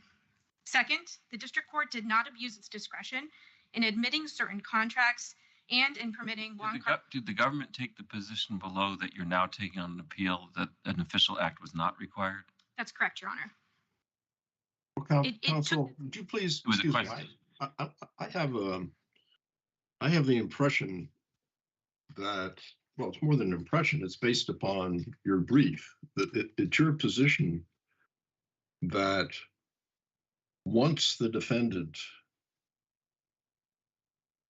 took the bribe, represented to Mr. Mercado that he was in a position to be helpful to him in unspecified ways, that taking the money, representing that he was in a position to help, that was the crime, and that he didn't have to do anything. He did not have to interact with the mayors. He did not have to arrange meetings between Mercado and the mayors. He did not try to have to vouch for Mr. Mercado. He didn't have to do anything. Once he accepted the money, representing that he was in a position to do something. And I say that, I take that to be your position, and I'm reading from your brief, because you approvingly cite the court for this proposition. Carrasco violated section 666, the court determined, by agreeing to be influenced in connection with contracts in Barceloneta, Juncos, and Rio Grande, regardless of whether he in fact granted access to municipal contracts or watched Mercado's back. Is that your position? That simply accepting the money and doing nothing further, that constituted a crime under 666?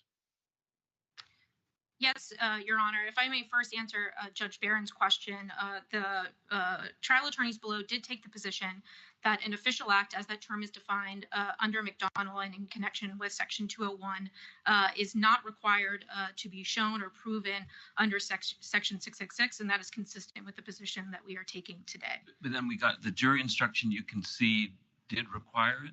So the jury instruction below did not include the full McDonnell definition. What it did state in sum was that the jury was not permitted to convict the defendant if the only actions the defendant took were setting up a meeting, hosting an event, talking to another official, or sending a subordinate to a meeting. That's the first part, and then there's the second part. That's the second part. The first part of the McDonnell instruction was not included. But we would argue here that that instruction effectively did not permit the jury to convict on conduct than what is and less. You didn't object to that instruction. That's correct, Your Honor. I just am puzzled how all of a sudden now, having had that instruction, which you didn't object to, you now are on appeal saying somehow you get to preserve the contention that an official act wasn't required. If you wanted to make that point, then you could have objected to the instruction, but you didn't. So, Your Honor, as a point of clarification, the government requested that instruction in response to the defense argument that the full McDonnell instruction was required because Section 666 required an official act, as that term is defined in McDonnell. The government proposed this more limited instruction in response as to the type of conduct that would be sufficient to convict under 666. Okay, and but then you say that is a requirement that satisfies McDonnell on appeal? It specifically discusses the types of conduct that would not be sufficient under McDonnell. No, I'm trying to understand in deciding this case whether we have to decide a question that we have not decided before, which is an official act required? And I cannot figure out from the government's briefing what your position on that is. I know you would like us to say it's not required, but you also say the jury was instructed in a way that required it to find everything that's required, as if McDonald applies, the official act applies. So I can't quite figure out, and that's because of an instruction that you wanted. So I'm trying to figure out whether in this case, the actual question of whether an official act is required is really open for the government to be pressing, given the way you supported the instructions being given below. Yes, Your Honor. Let me see if I can clarify. Okay. So below and here, the government contends that an official act, as that term is defined, is not required to show or not required to be proven to convict under 18 U.S.C. 666, consistent with other circuits who have addressed that question head on. However, when defense counsel asked for the full McDonald jury instruction to include both parts of the test and to require the terms official act to directly be moved over into the jury instructions, the government contended, as it does now, that that was not a requirement. And the term official act is not included in the instruction itself. The second prong of the McDonald test, the type of conduct, setting up a meeting, etc., was included as the type of conduct that would not be sufficient to show a conviction. This approach is consistent, and I think— What's the part then in the instruction that leads you to say they were effectively instructed on the official act? That is to the language I quoted to you earlier. And I want to be clear that I'm not arguing that a full McDonald jury instruction was given here, but merely that the jury was effectively instructed as to the types of conduct that would be insufficient. And to Your Honor's point of whether this court needs to answer a question that it has not answered previously, the government contends that because of the instruction given here, this court can approach this question like others in Sewell, for example, where the court declined to address the question head on of whether an official act from McDonald, from Section 201, is required under Section 666 because of the effective jury instructions that were given in that case. And that you asked for? That's correct, Your Honor. Okay, Judge Lopez? So, Judge Lopez, I think I've written down your question here, but please let me know if I don't answer it fully. So I understand your question to be asking if the agreement to accept a thing of value, in this case, money, in exchange for the corrupt influence to engage or to be influenced in connection with a business transaction, series of transactions, is sufficient. Yes. Sorry. In exchange for a representation that I will undertake certain acts to enhance the likelihood that you'll get the contract, the representation that I will do certain things to help you win the contract, that's enough, irregardless, and this seems to be what the judge said, irregardless of whether the defendant actually does anything to help Mercado win these contracts. Is that your position? Saying I will do it is enough. You don't have to actually do anything. Is that your position? That's correct, Your Honor. The agreement to be influenced with a prohibited act is sufficient. It does not require Section 666, does not require that the defendant himself necessarily took the actions that he agreed with Mr. Mercado to take. But here, the government argues— Well, excuse me, counsel. I mean, the statute, there's a sort of descriptive official act equivalent in Section 666. I mean, there is a reference to accepting a bribe in connection with any business transaction or series of transactions. What does that language mean? What does that require the government to prove in order to establish a violation under 666? Yes, Your Honor. Under that statutory language, to Your Honor's first question regarding the agreement, 666A1B prohibits accepting or agreeing to accept anything of value. Below, the government argued that the business transaction or series of transactions, that is the quo in this case, that is what the defendant agreed to be influenced in connection with, was that the defendant agreed to advise the mayors to grant Mr. Mercado contracts, help him retain contracts that he was provided, and to be paid under these contracts.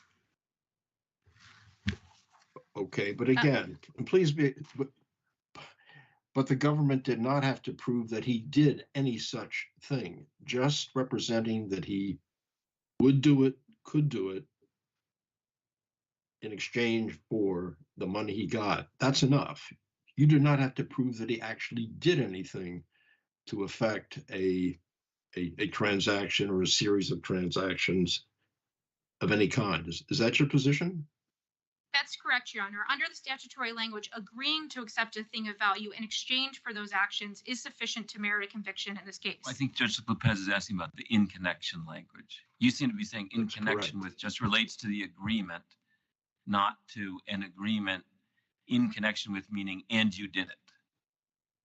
I think the in connection with, and what we would argue here, is that the in connection relates to the specific items that he is agreeing to be influenced with.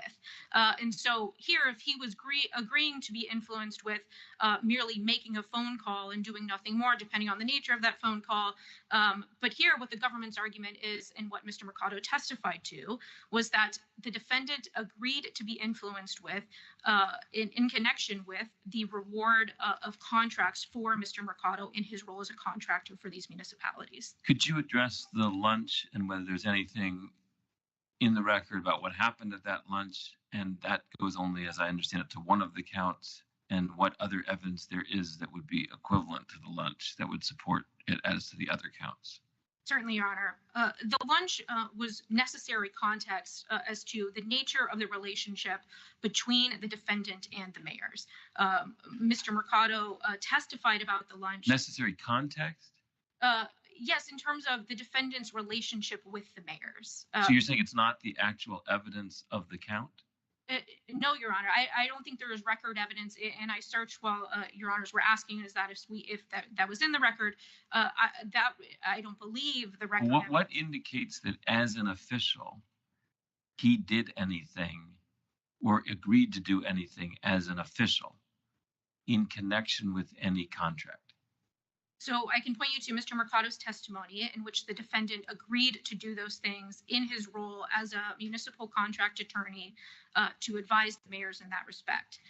What does Mercado say in that regard? Give me just a moment, Your Honor.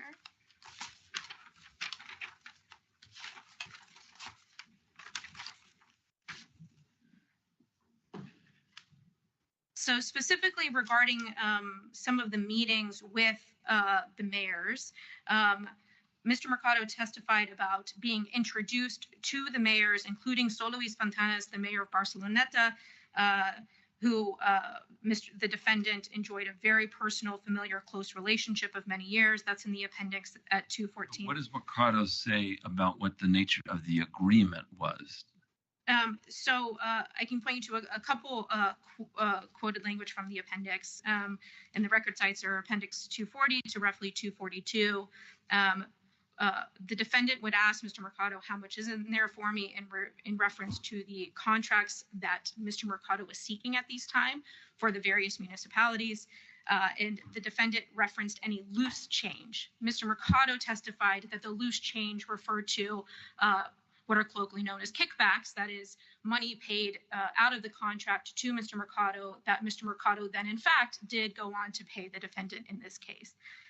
Mr. Mercado also testified that he endeavored to make payments to the defendant whenever he requested one, because the defendant could be, quote, very aggressive in his efforts to collect money. That's the appendix at 242.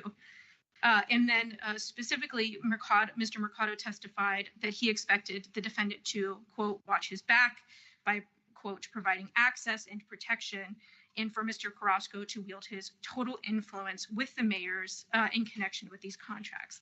And that's the appendix at 185.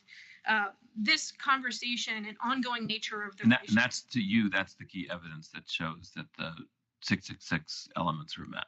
Yes, Your Honor. And I will say through this period of Mr. Mercado's testimony generally, he goes on to explain in detail. These are just kind of a couple excerpts for Your Honors to illustrate the type of relationship and the nature of the agreement. But Mr. Mercado also does say specifically, I don't have the record quote in front of me, but that Mr. Mercado knew that the mayors had the authority to award municipal contracts, and that the defendant was a close friend and advisor to the mayors, and that Mr. Mercado understood that the defendant would help him obtain municipal contracts and get paid under those contracts.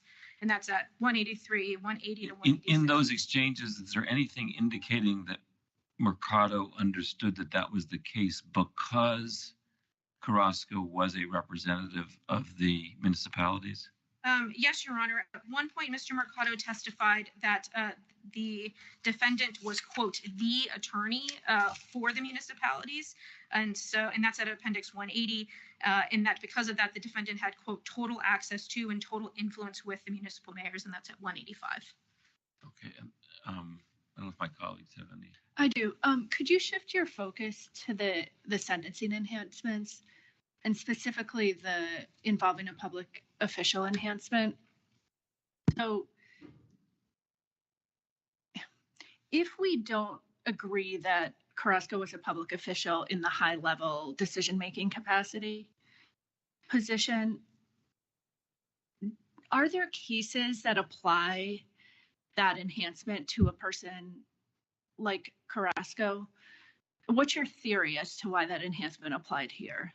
Yes, Your Honor. The government has 2 points on that. First, that the offense involved an elected public official. So under that theory, the government posits that this crime involved the elected public officials, that is the municipal mayors in this case, and that the defendant's agreement was that he would agree to exert his influence and advise the mayors to award the contracts to Mr. Mercado.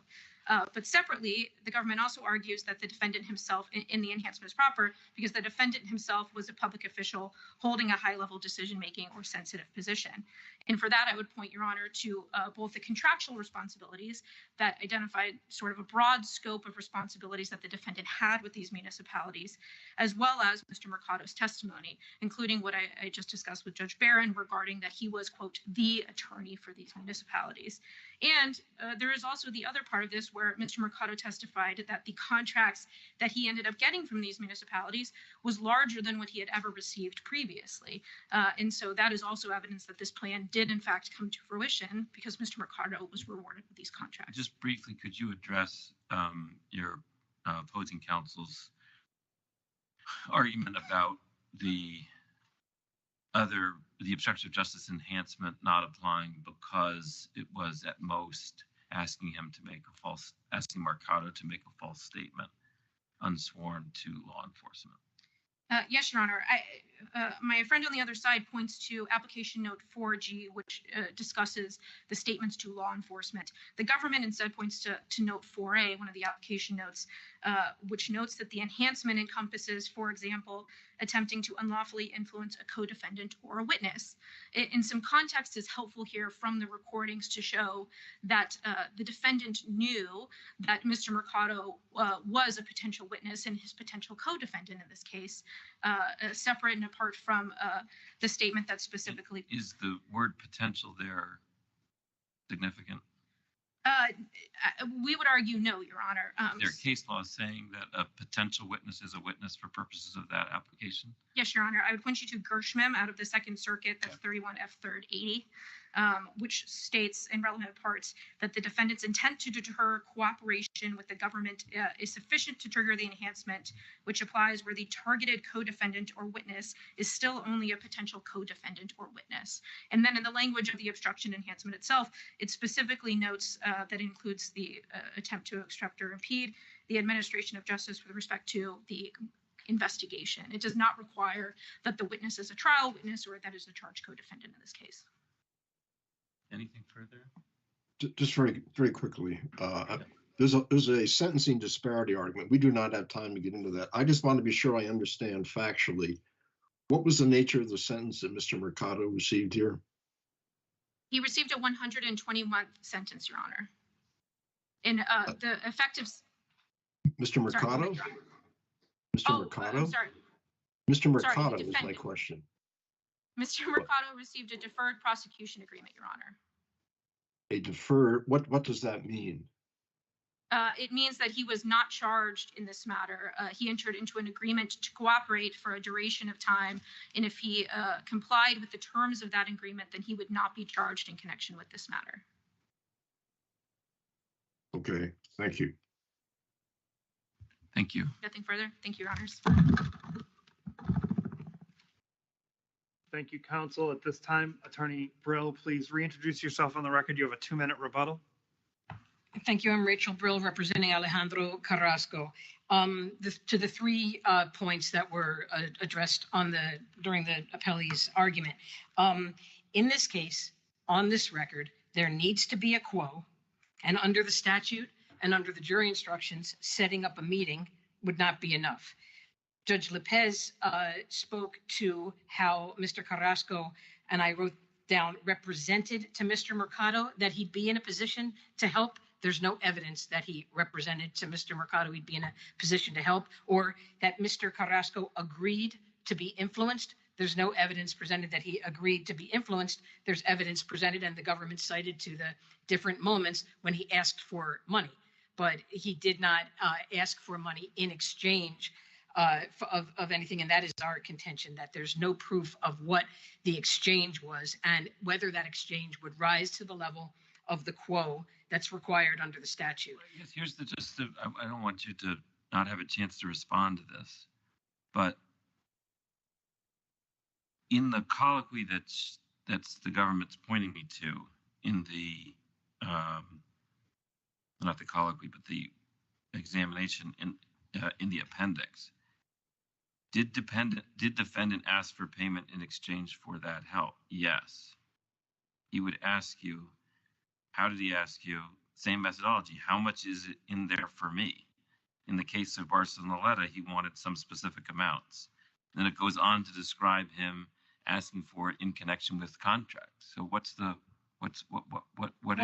He's asking for money, but it's not in exchange for doing anything. By helping you get those contracts, was the defendant serving as your attorney? No. Whose attorney was he of the municipalities? Well, okay, so 2 things. The leading question of, was he asking you for anything in exchange? That's the prosecutor's words, not the witness's words. The witness said he asked me for money. He didn't say he asked me for money in exchange. The second thing is the issue. It's another logical thing. It's not a syllogism, but he was the attorney for the municipality, and at the same time he asked him for money, but it wasn't in relation to his role as the attorney for the municipality. That is the nexus requirement, the connection requirement that we argue is insufficient. 30 seconds about the public official enhancement. There are 2 different public official enhancements. One is a 2-point enhancement, starting at level 14 instead of level 12. And that is, to get that enhancement, you need to be either an officer, he's not an employee, he's not, or a person acting on behalf of the local government. And there's no indication that he was a person acting on behalf of the local government in connection with this offense. Again, this is not 666. This is the guideline. In connection with the high level, he's certainly not a high level person. He has no decision-making abilities in the municipalities. That's a 4-point enhancement. The mayors, of course, were high level elected officials, but those allegations of the bribes to the mayors are not relevant conduct. Anyway, there's 2 different public official enhancements that have a huge impact on the sentence that Judge Lopez was alluding to in his final set of questions. Finally, obstruction of justice, application note 4A, it is our contention, is not applicable. Mercado's not a witness. There is no intimidation, no threatening behavior, no illegal influence, all words that I'm using from the guideline application note 4A, and that's what's necessary. What's necessary is an intention to corruptly influence a process. The process at that point was a cooperating witness going and trying to elicit incriminating statements from a defendant, not a criminal process of any kind involving Mr. Carrasco taking place. So that is rebuttal. Thank you. Thank you. Thank you, counsel. That concludes argument in this case. You're excused.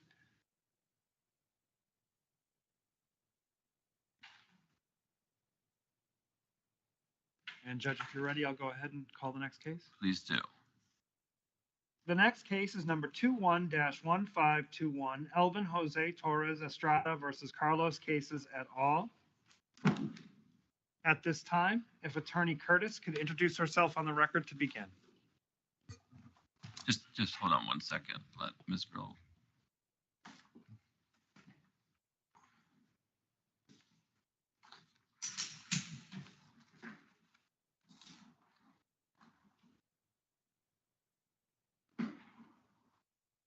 Okay. May it please the court, Annalee Curtis for plaintiff appellant Elvin Torres-Estrada. May I reserve 2 minutes for rebuttal? You may. This court held in Limone that the discretionary function exception to the Federal Tort Claims Act does not apply to the government's unconstitutional conduct. Mr. Torres-Estrada has alleged that the FBI engaged in tortious and unconstitutional conduct, including that the FBI requested that the Bureau of Prisons place him in solitary confinement to weaken him psychologically and make him more susceptible to informants. Those allegations must be taken true at this stage of the litigation. The government didn't directly challenge them below. Can I just make sure I understand something? The way you briefed it and the way you've just presented it makes me think that you're only proceeding on a theory as to each claim that there was unconstitutional conduct will be proved with respect to each claim. Is that right? Well, I think there is unconstitutional conduct underlying each claim, but the arguments are not limited to that, if I've understood your question correctly. Well, that is, I just can't tell. Are you also saying that are there any allegations in the complaint of wrongful conduct?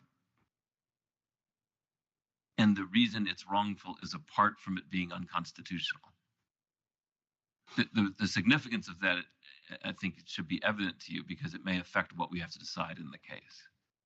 Your Honor, I think that there is unconstitutional conduct underlying each of the claims of tort, and that's in part because the conduct that's at issue here is a course of conduct. So I think it would be a mistake to divide out individual instances of things that happened to Mr. Torres-Estrada and kind of dice them like that. We have an overall course of conduct here that is itself unconstitutional, but also tortious. And so I think deciding the question on the grounds that Limone would demand would dispose of the dismissal on all of the FTCA claims. Now, the Bivens claims, of course, are separate.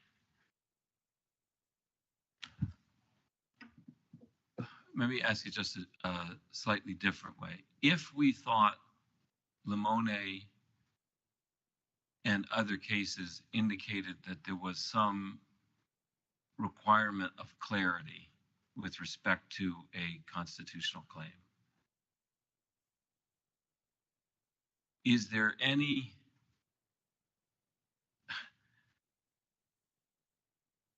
claim that's raised that is being raised in its non-constitutional form? Your Honor, I'm not sure that I understand the question, but let me try to respond. The reason it matters is the law enforcement exception and its relationship to the discretionary function exception is an issue that has to be tackled unless Limone applies. Because if Limone applies, then even if the discretionary function exception applies, notwithstanding the law enforcement provision, it doesn't matter, because if it's a constitutional claim, then you still can go forward. Right. So what I'm trying to figure out is if we ruled on that basis, I'm not saying we would, but if we were to rule on that basis, that would mean that what you were left with was claims that could only go forward insofar as you could show them to be constitutional violations. So I'm trying, do you follow? Yes. So now I'm trying to figure out, because I couldn't from the briefing or the complaint, is there any other type of claim you're trying to preserve in which you wouldn't be showing the constitutional thing, or would you be perfectly happy if that's the ruling you got because there's nothing left you're trying to show? I think we'd be happy with that and do contend that all of the claims arise out of unconstitutional. Okay, that's conduct. helpful. Thank you. And Your Honor, just to transition, I guess, to the interplay between the discretionary function exception and the law enforcement clause, unless you. Before you do that, because there's a time bar issue that precedes that, and there's also the clarity question. As I understand it, the response on clarity is in part that qualified immunity doesn't apply here, and I understand that contention. But that seems somewhat distinct from me from the question that the government seems to be pressing, which isn't in the form of qualified immunity, but is in the form of whether it's a discretionary function. And that the mere allegation that there was unconstitutional conduct isn't enough to wipe away the discretionary function exemption. Some more detailed showing needs to be made about the clarity of the constitutional violations so that we could say there was no discretion that was being exercised. And I didn't see that really being addressed in your brief. Well, Your Honor, there's nothing the government cites for that proposition, I would say first. So there's no evidence that is a requirement.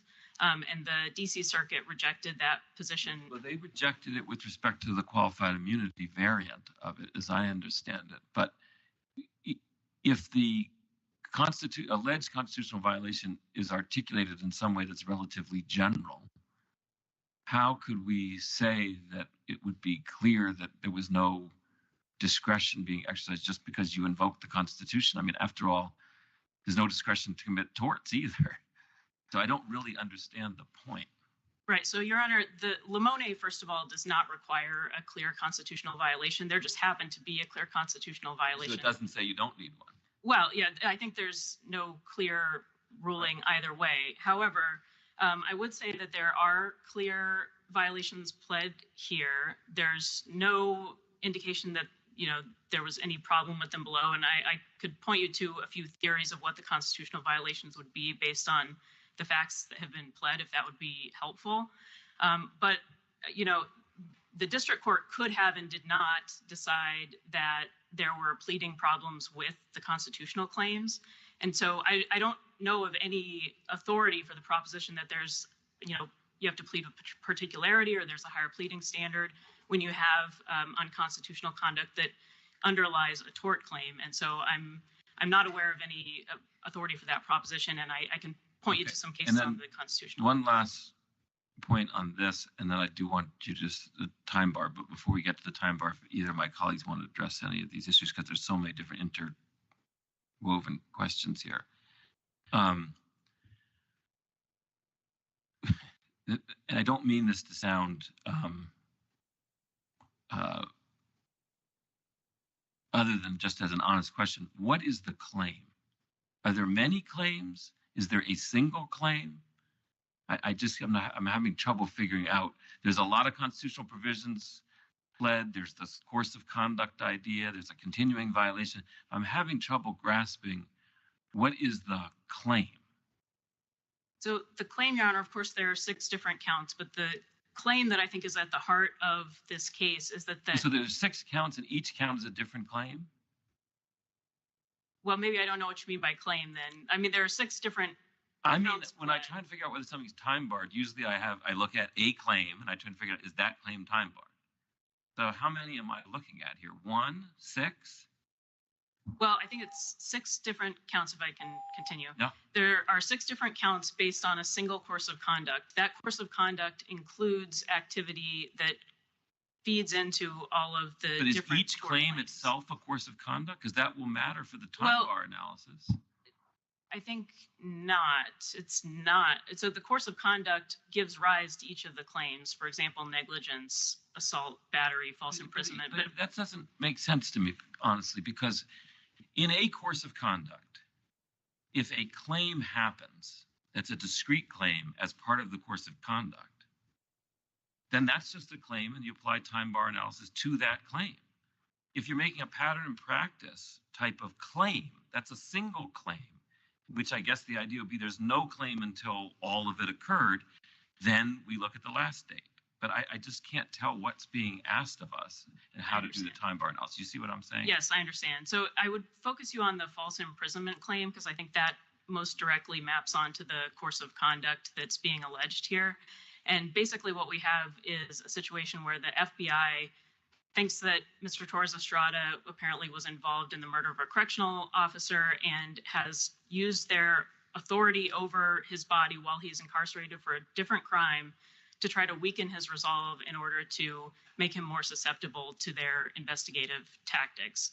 And the law in Puerto Rico is relatively clear on false imprisonment. That is something that, of course, can span over a period of time. And I take your point that something like assault, for example, is more of a discrete event, same with battery, but I would focus the court on the false imprisonment claim as being kind of the gravamen of the complaint conduct here. Which count is that?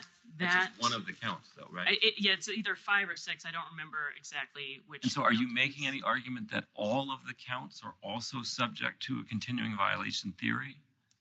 Well, I think they are all in some sense subject to continuing violation because they form that whole course of conduct. So, you're probably thinking of the assault, for example, that happens in 2014. The search that happens in 2014. Is that a separate count in the complaint? So assault is a separate count in the complaint. Battery is a separate count in the complaint. There's no doubt that any argument that that count, if I treat it as a claim, isn't time barred because of a continuing violation theory as to that count?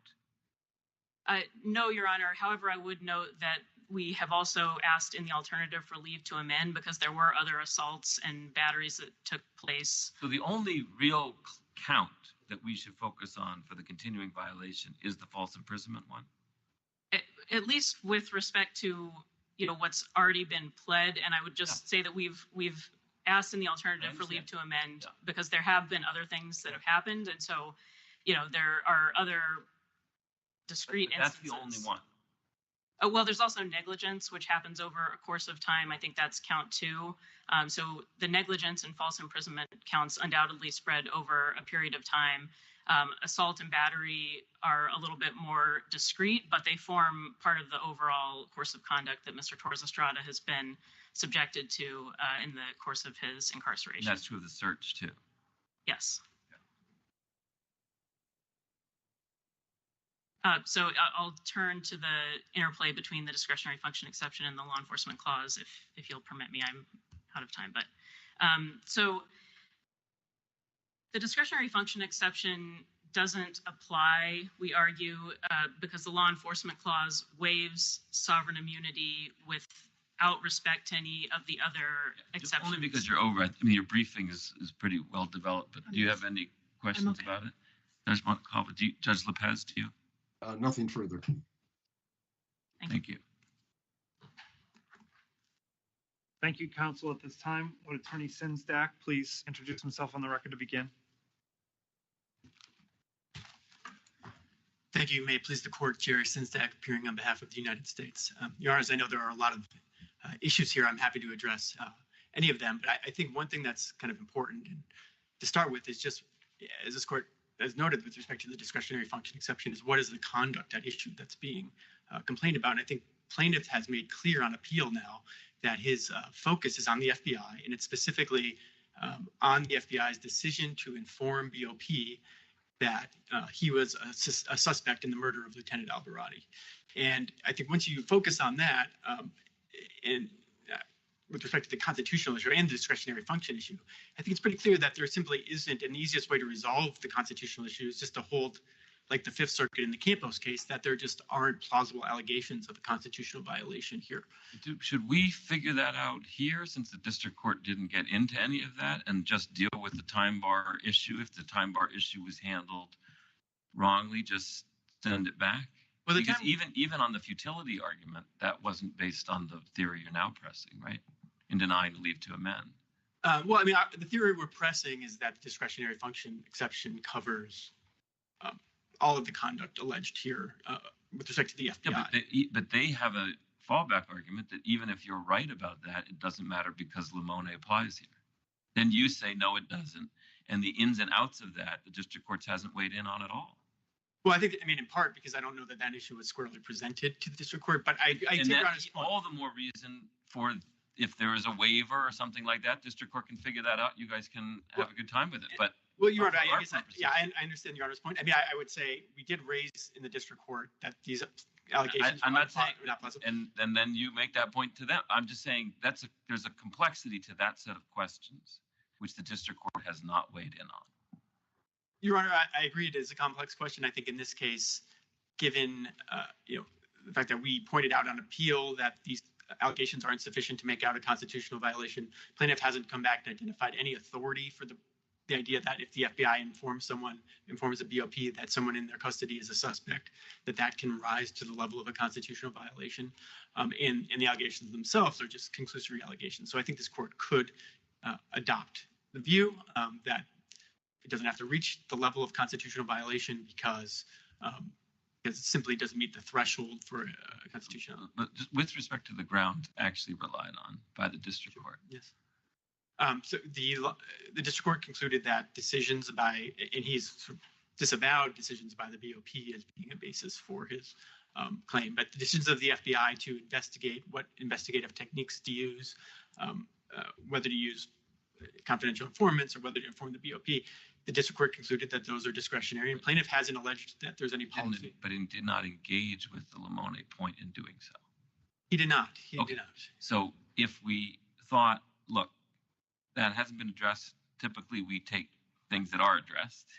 So go back on that. There was a separate, and that therefore is not fully sufficient as an analysis of that aspect, even on your own theory. You don't take the theory that you just stop with the discretionary function without looking at what the role of the constitutional violation would be. Right. Well, part Okay. of the discretionary function It includes analysis having to is take whether account of there's that under discretion. Lamone, Yeah, right? exactly. Okay, so if we thought that's not sufficient to support the judgment below, there's still the time bar issue. And what do you, and with respect to that, if I've understood what's happened now at oral argument, is that only pieces of the complaint are said to be subject to the continuing violations theory, namely the false imprisonment and negligence. Right. And I think the only count that the district court dismissed on time bar grounds was the search, presumably the assault and battery counts, because those were related to the search that had taken place prior to that. So I think that this court could affirm the dismissal of those counts on that ground. And then obviously we would urge the dismissal on the discretionary function grounds of the remaining counts. Obviously this court, the primary argument was that the law enforcement proviso overwhelms the discretionary function. We disagree with that as numerous courts have as well. And so we would urge affirmance of the district court on that ground. And the only thing I would add to this colloquy is simply, I think the gravamen of his complaint is about the BOP and their conduct in placing him in security protocols and 2-hour watch programs. If he believes the BOP erred in some respect, is acting unreasonably, is relying on stale information and so forth, there are administrative procedures available in the BOP to raise those claims, make all the points he's made here about how he wasn't convicted of the crime and they shouldn't rely on that information, it's old, etc. And he can pursue those procedures. And he hasn't done that. He's kind of making an end run by saying the FBI acted improperly and simply naming him as a suspect. Is that the exhaustion point? It is. And, with respect to the BOP, I mean, one reason why he may have abandoned any idea or any challenge to their conduct is he hasn't exhausted his claims with respect to the BOP officers. And so what would if the BOP is not the relevant actor? Right. What would the exhaustion look like with respect to the FBI? Well, he did file an administrative claim with the FBI and with the U.S. Attorney's Office here in Puerto Rico with respect to the FBI. So we're not challenging that exhaustion with respect to the FBI. But, so that's why I think his claims on appeal are public. But if he's saying, look, Claims on appeal are what? His claims on appeal seem to, they're now Shrinking. focused on to, the FBI and not on the BOP. And my only point is that, again, he can raise these claims if he's unhappy with the conditions of his confinement in the appeal administrative That's the process. BOP point. That's BOP, yes, exactly. Yeah, but which you're saying the understanding now is they're not really pressing that point. I'm just making the sort of atmospheric point that, the FBI, here the challenge is really kind of the FBI shouldn't have named me as a suspect when it was investigating this murder. And we don't think that that was a discretionary act. It's subject to policy analysis, and it's not unconstitutional for the FBI to simply inform BOP that he was a suspect, and there's no authority for that. I don't think I got an answer to you on false imprisonment and negligence. Are you disagreeing that it's a continuing violation? Well, let me put it to you this way. I think with respect to those are timely to the extent that he's saying the FBI, informed BOP, within the statute of limitations, or I think part of his claim is that they haven't rescinded the information that they have provided that he was claimed. So in the sense that his claims are tied to this idea that the FBI informed BOP that he was a suspect and haven't rescinded that view, then those occurred within the statute of limitations because. So you would say those two are not time barred? Again, to the extent they're based on the FBI, the fact that the FBI has informed BOP that he's a suspect, we're not arguing that those are time barred. To the extent he's challenging kind of concrete things. Can I just understand where we seem to have landed? The negligence and false imprisonment claims, insofar as they're against the FBI, are not time barred. That's good. They're exhausted. Yes. And the only ground that then remains that the district court has given for dismissing them is the application of the discretionary function exception without applying limone.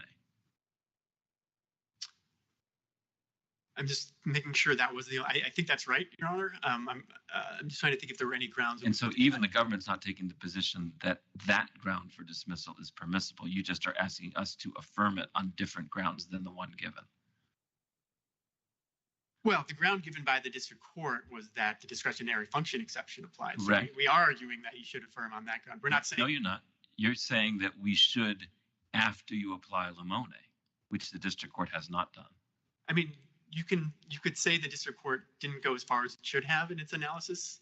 Is there a way to say otherwise than that on your theory? Yes, I mean, he didn't press this point. I mean, and are you saying it was waived below? Well, I mean, I think we anyway, I'm not just trying to figure out what. Yeah, I mean, all I'm saying is the district court concluded. I mean, I think the question of the constitutional violation or not wasn't really raised in the context of the discretionary function exception, so this court could hold it waived.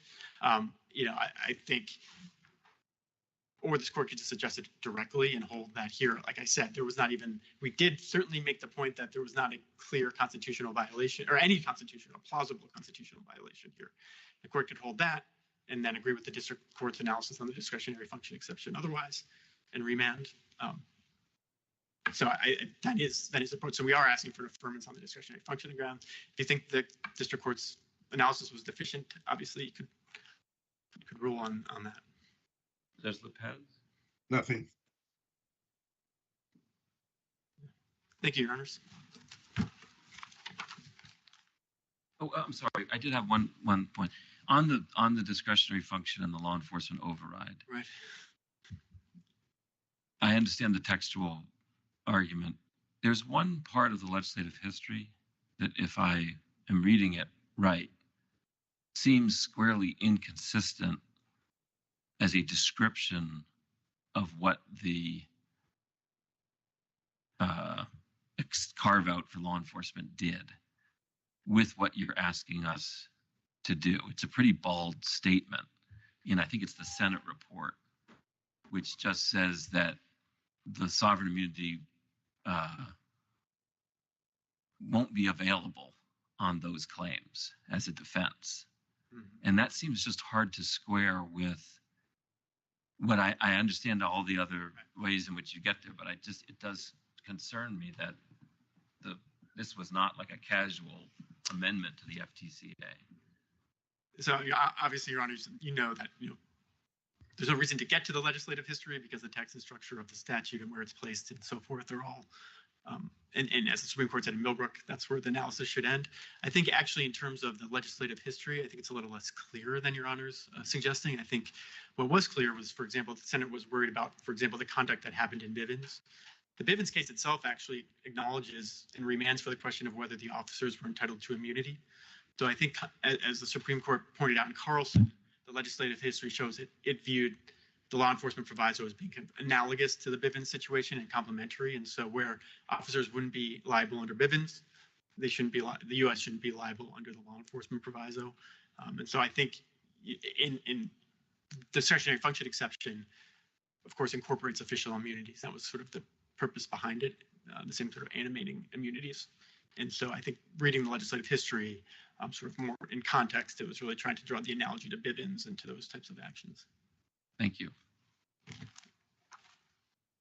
Thank you, counsel. At this time, Attorney Curtis has a 2-minute rebuttal.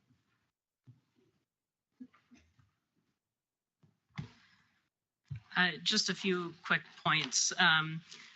First, I just wanted to emphasize something that I think was not totally clear in our briefs, which is that it's not just this note in his file that is the kind of ongoing problem, but Mr. Torres-Estrada also alleges that he was placed in solitary confinement for over 26 months in basically a 3-year period at the request of the FBI for the purpose of weakening his resolve. So I just wanted to emphasize that and note that that is a due process violation under the Fifth Amendment, under the Supreme Court's decision in Sandin v. Connor and the Circuit's decision in Superintendent v. Rivas. The second thing is I wanted to point the court to— Sorry, so which count does that go to? So that would be for the false imprisonment count. Oh, yes. And negligence, yes. But the piece of the fault, that's over. What's over? The segregated confinement, isn't it? Well, that's not in the record, actually, although I believe it is true that he's not currently being held in solitary confinement. But as of the time the complaint was filed, he was still being placed repeatedly into solitary confinement. The second point I wanted to make is just to point the court to Lumiere, which is the DC Circuit decision on the question of continuing violation. The facts there are somewhat analogous with an OCC investigation. The third point is that there's been no waiver. There was some discussion of waiver in the colloquy before.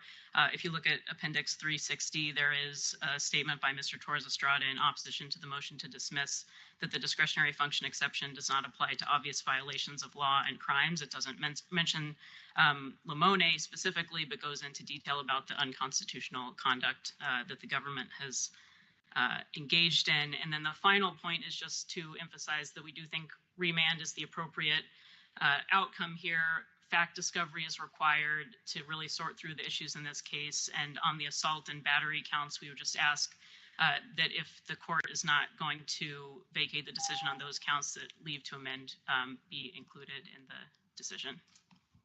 Thank you. That concludes argument in this case. Counsel is excused. The next matter is number 211538, Asdrúbal Simón Mata-Cabello versus Taili T. Thula. At this time, Mr. Rivera Rios, please introduce yourself on the record to begin. Yes, good morning, Your Honors, and everyone here present in the courtroom. For the record, Councilor Victor M. Rivera Rios on behalf of the appellant Taili T. Thula. Your Honor, permission to reserve 2 minutes at least for rebuttal. Yes. Thank you. Your Honors, this appeal is being submitted before this court because we understand that the case that was used by the district court, the case of Taniguchi versus Campax Saipan Limited, 566 U.S. 560, is distinguishable compared to the case that we have before you. In that case, they were analyzing whether translation services could be deemed as cost under the statute of 28 U.S.C. 1920, subsection 6, and it had to do with a case before the district court in Northern Mariana Islands. That case before the District Court of Northern Mariana Islands should not be taken into account when you're talking about a case here in the District Court of Puerto Rico. And I'm bringing forth to this court that in Puerto Rico, we have a statute called the Jones Act, which is the, excuse me, trying to find the statute here. It's 48 U.S.C. We know that. Yeah. But the statute of the Jones Act is a statute that was particularly made for the District of Puerto Rico, where it states that everything that any claims and all the procedures, appeals, certiorari's, judicial proceedings in the U.S. District Court of Puerto Rico must be conducted in English. This statute does not apply to any other district outside of Puerto Rico, at least in Northern Mariana Islands. And I think taking into account Taniguchi, in the opinion of Honorable Judge Alito, he was taking into account two statutes, if the Court Interpreters Act and the Taxation Cost Statute. That was something the Jones Act was not taken into account in that case. And we understand that because that Jones Act was not used in that case, we could distinguish the case that's before this court in order to reverse the district court's decision to not grant the cost for, I believe it was around $5,000, almost $6,000 in translation services. What do you? I think we have a case though that sort of says the opposite of what you're arguing here, right? And I don't think we held there, but we suggested that Taniguchi was binding on us. I was looking at the Taniguchi case, and in one page 575, Judge Alito made a mention in that paragraph that the respondent in that case did not demonstrate that the translations arise with overwhelming frequency in the Northern Mariana Islands. And it also talked about how those translations are not whether they're considered dispensable or indispensable in that court. I think that's distinguishable here in Puerto Rico because even the district court judge, Dominguez, had a footnote in his opinion, if I recall, where he's talked about how Puerto Rico is a mainly Spanish-speaking country, how we always, the translations here in Puerto Rico, day to day, there's always Spanish documents being translated to English. Though for me, that's a day-to-day thing in federal court litigation in Puerto Rico.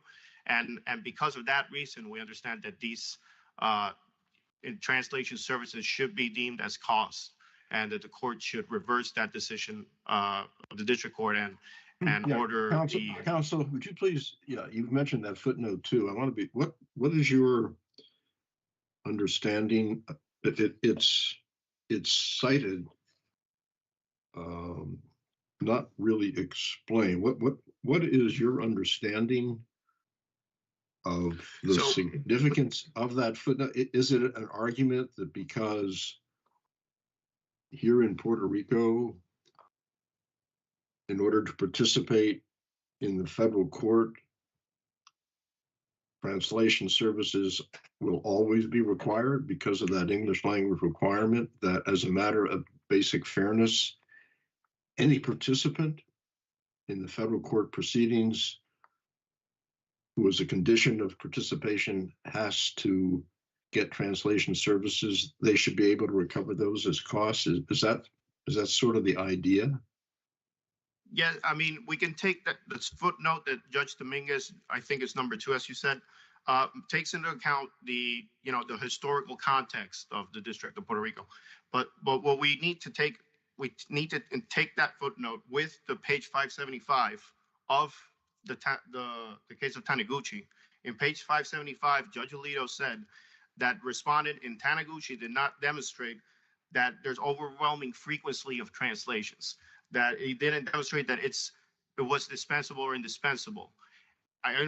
My understanding, with all due respect to Your Honor, is that Puerto Rico, as a mainly Spanish-speaking district, that the United States government knew that it was mainly Spanish-speaking in 1917 when they passed the Jones Act. They obligated all parties that would submit themselves to the federal court of the United States that they need to translate everything to English. In fact, in this district, there's 3 local rules: Local Rule 43, Local Rule 20, and Local Rule 5, that states that everything has to be in English. All the documents, all the depositions, everything, obviously in the trial testimony, and that's something that is distinguishable with that Taniguchi. And if I might turn the page to the second issue here, is the attorney fees issue. In that argument, our position is that the district court erred in not finding that the appellee was litigating this case in bad faith, and we understand that the district court's opinion denying the motion for attorney fees is inconsistent with his opinion dismissing the case. In his opinion dismissing the case, he takes into account on the record everything that occurred 1 year prior to his decision. He talks about how the appellee submitted himself in the state courts of Puerto Rico since February of 2020, where the appellee actually requested remedies under the ACARA and Hague Convention, the Hague Convention, sorry, and the ACARA Act. They specifically requested that court to assist them. They told that court in the Puerto Rico courts, they said, the appellant, my client was forum shopping in Puerto Rico. And with that argument, he's saying it should go to Colombia. And the appellee inconsistently doing those arguments in Puerto Rico state courts then comes to the federal court, he himself forum shopping to try to oppress the appellant in litigating two cases, parallel cases that Judge Dominguez understood were sufficiently similar that merited the abstention doctrine. That case was litigated for 10 months, and then it was dismissed on November 4th of 2020, but there were two remedies that the appellant had and the appellee as well, because if they wanted to pursue the request for ACARA and Hague Convention remedies, they could have filed a motion for reconsideration and an appeal. Excuse me, counsel, because your time is running. I just want to be sure on the translation costs. What would be the rationale that you want us to adopt as in light of footnote 2 in particular? What's the rationale that you want us to adopt as to why those costs should be recoverable? I ask that because it sounds to me like what you're really saying is there needs to be some kind of legislative fix here, some kind of statutory amendment that would make clear that these kind of translation costs are recoverable. I'm not sure I understand what the judicial rationale would be for what you're asking. So your Honorable Judge Lipas, to your question, I mentioned that in Taniguchi, Honorable Judge Alito interpreted two statutes. It was the Court Interpreters Act and the 28 USC Section 1920. He interpreted those statutes in conjunction with one another. He was making an interpretation as to the definition of interpreters between those two statutes. I am coming before you, Your Honor, bringing a third statute, the Jones Act statute. That statute should also be interpreted in conjunction with all those other two statutes. I'm trying to figure out how that plays out textually. So one phrase is compensation of interpreters, right? Yes. Okay. And one possibility is you're saying we should read compensation of interpreters to include the translation here, notwithstanding Taniguchi. Well, you should, Your Honor, not just that's subsection 6. So you're not so if you're not making that argument, the other possibility is you're saying it's other expenses not specifically allowed by statute but necessary for the case. That subsection 4 talks about necessary costs that may be interpreted as exemplification of costs of making copies of materials where copies are necessary for use in the case. That's an example. I guess whenever you have a necessary cost. Am I right in reading the district court? What the district court seemed to say is that broader provision couldn't be read to authorize costs here because it's not compensation of interpreters. The district court limited themselves as to interpreters, the definition of Taniguchi. And Taniguchi was focused solely on the interpreter definition and that subsection. Correct. But the way I read the district court is the district court seems to be saying the other subsections which provide for other expenses that can be taxed as costs, right? I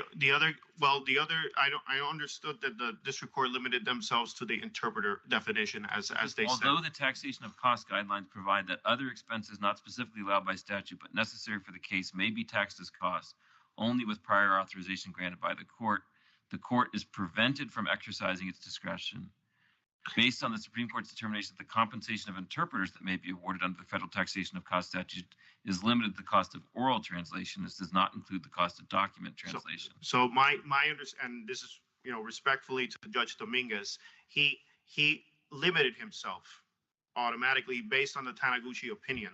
But I'm trying to understand textually is the point that even though compensation of interpreters doesn't cover this circumstance. Based on the definition under Taniguchi, yes. The other provision can, even if what is being covered is the compensation of is payment for an interpreter. I mean, payment for translation service. Payment for translation service. And you're saying it doesn't count as compensation of interpreters, but who cares? Because it fits within this other provision. And the reason it does is because the Jones Act makes it necessary for the case. Is that the argument? That's my argument, Your Honor. Yes. Okay. And then you're saying Judge Dominguez erred to the extent that he did because he shouldn't have thought that the compensation of interpreters language has any bearing on whether this provision can apply here, because it's a unique circumstance and there is a necessary expense in consequence of the Jones Act that normally doesn't apply. That's true, Your Honor. So if that's the case, then would the right outcome would be to remand for him to exercise the discretion, because it has to be with prior authority of the court. We can't grant you the relief.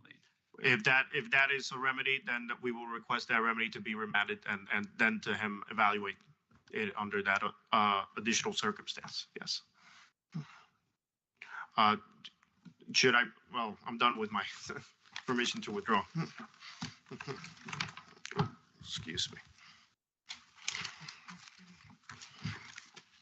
Thank you, counsel. At this time, if attorney for the appellee will introduce himself on the record to begin. Ruben Nigaglione on behalf of the appellee. Your Honor, on the matter of the translations, in addition to Tamaguchi, the First Circuit had already decided the same thing that Tamaguchi did in Davila Feliciano versus State Insurance Fund, 683 Federal 3rd, 405, also a 212 case, same as Tamaguchi. The basic issue here is that the interpretation to 28 USC section 1920 number 6 is basically that interpreters, when being taxed as costs, include the translation in open court. It doesn't include the translation of documents. I'm missing. What about this other expenses not specifically allowed by statute, but necessary for the case, maybe taxes, costs, with prior authorization granted by the court? Well, basically, he didn't have authorization from the court pursuant to Rule 54D. The reason given for not having the authorization, as I read the opinion, the only reason given seems to be because it doesn't fall within compensation of interpreters. That seems a mistake, because they seem to be, even if it's not compensation of interpreters, it still can be other expenses. And then the strange question that we have is, can the very thing that doesn't qualify as compensation of interpreters nonetheless be other expenses? But the answer is, yeah, because it's a catch-all. It catches the things that compensation of interpreters doesn't. Most times, this won't fall within other expenses, but the argument is because of the Jones Act, there's a pretty good argument that it's necessary for the case. What's wrong with that? Well, basically, Your Honor, I don't read the Section 49 of the Jones Act. By the way, 1917 statute. It's over 100 years. No one has interpreted the way Mr. Rivera wants to interpret it. It has never been brought forward before this court. We are. It's a new argument. It's a novel argument. It hasn't been heard before. So my reaction is, it doesn't say. All it says, all the Jones Act says is the proceedings in the U.S. District Court shall be in English. Because of that shall, what is wrong with the idea that this is an expense not specifically allowed by statute otherwise, but necessary for the case? Isn't this an expense necessary for the case? It wasn't necessary for the case. What Mr. Rivera Under the Jones did, but isn't it necessary? I mean, you literally couldn't do any of this untranslated without violating the Jones Act. Well, what Appellant did, she, excuse me, she ordered the translation of all the documents filed in the local case at that time. That was a totally, sorry, that was totally unnecessary. Well, that might be the case if you could show that some of it wasn't necessary, but some translation in any case in federal court in Puerto Rico is going to be necessary. Yes. So I think at least to that extent, there seems to be some textual hook for the idea that maybe this is covered, but the court has to be the gatekeeper of that. If you interpret the rule the way Mr. Rivera wants, then you will have to do the same thing in Louisiana, where you have a French-speaking people going to federal court with maybe written documents in French. So it's not just Puerto Rico, it's not just the Jones Act. It will be the modus operandi of federal courts throughout the nation. It's not just relating to Puerto Rico. Yes, in Puerto Rico, most people speak Spanish.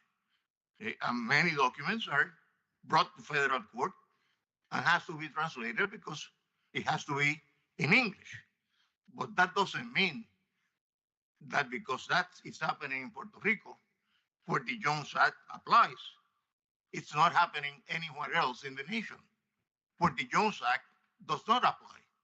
So we have to change the modus operandi of federal courts throughout the nation. That's my position. The one thing that Mr. Rivera could not address is the issue of attorney fees. And basically, the statute does not authorize it. It's a one-way street. It authorizes attorney fees only if the petitioner prevails in hate convention cases. That's not the case. So therefore, there's no abuse of discretion. There is no misconstruction of statutory law. And appellant simply is wrong. That's my position. And my time is almost over, but if there's any question, I'll gladly try to answer it. Does the pass? Nothing, thank you. Thank you. Thank you, counsel. At this time, would Attorney Rivera return? He has a 2-minute rebuttal. Thank you. Briefly, just a brief rebuttal as to the cost, as the Jones Act only applies to Puerto Rico. It is a unique law for Puerto Rico, and thus we are obligated to translate all documents, and it is necessary. With regards to attorney fees, that I would like to try to rebut fellow counsel. We understand that the CAR Act does not apply. We'll accept that, but we did request attorney fees based on the rule of frivolous litigation and bad faith litigation. In the Puerto Rico courts, they've said that the main purpose of these attorney fees in cases of obstinacy is to impose a penalty upon a losing party that, because of its stubbornness, obstinacy, rashness, and insistent frivolous attitude, has forced other party to needlessly assume the pains, costs, efforts, and inconveniences of a litigation. That's on the case of Top ENTMNT Inc. versus Torrejon, which is a First Circuit case, 351 F. 3rd 531. And that case talks about how attorney fees could be awarded if it's understood that the other party was oppressing that party in litigation and forcing that party to incur an unnecessary costs. And what I wanted to explain was that the historical procedural background of this case before it arrived in federal court, it had a 1-year litigation. They've already the appellee had requested the same remedies that he requested in federal court, and he was already, he submitted himself voluntarily to that jurisdiction, a jurisdiction where it was in Spanish, a jurisdiction where he also mentioned that it was forum shopping because it should be litigated in Colombia, which is another Spanish-speaking country. And because of that reason, the appellee had full knowledge that the best place to litigate this case was in Puerto Rico, where it was being litigated for a full year. And based on that reason, Judge Dominguez determined to dismiss the case based on abstention, but for some reason, he inconsistently said that he was not going to impose attorney fees. And we requested that decision be reversed. Thank you very much. Thank you. That concludes argument in this case. All rise. This session of the Honorable United States Court of Appeals is now recessed. God save the United States of America and this honorable court.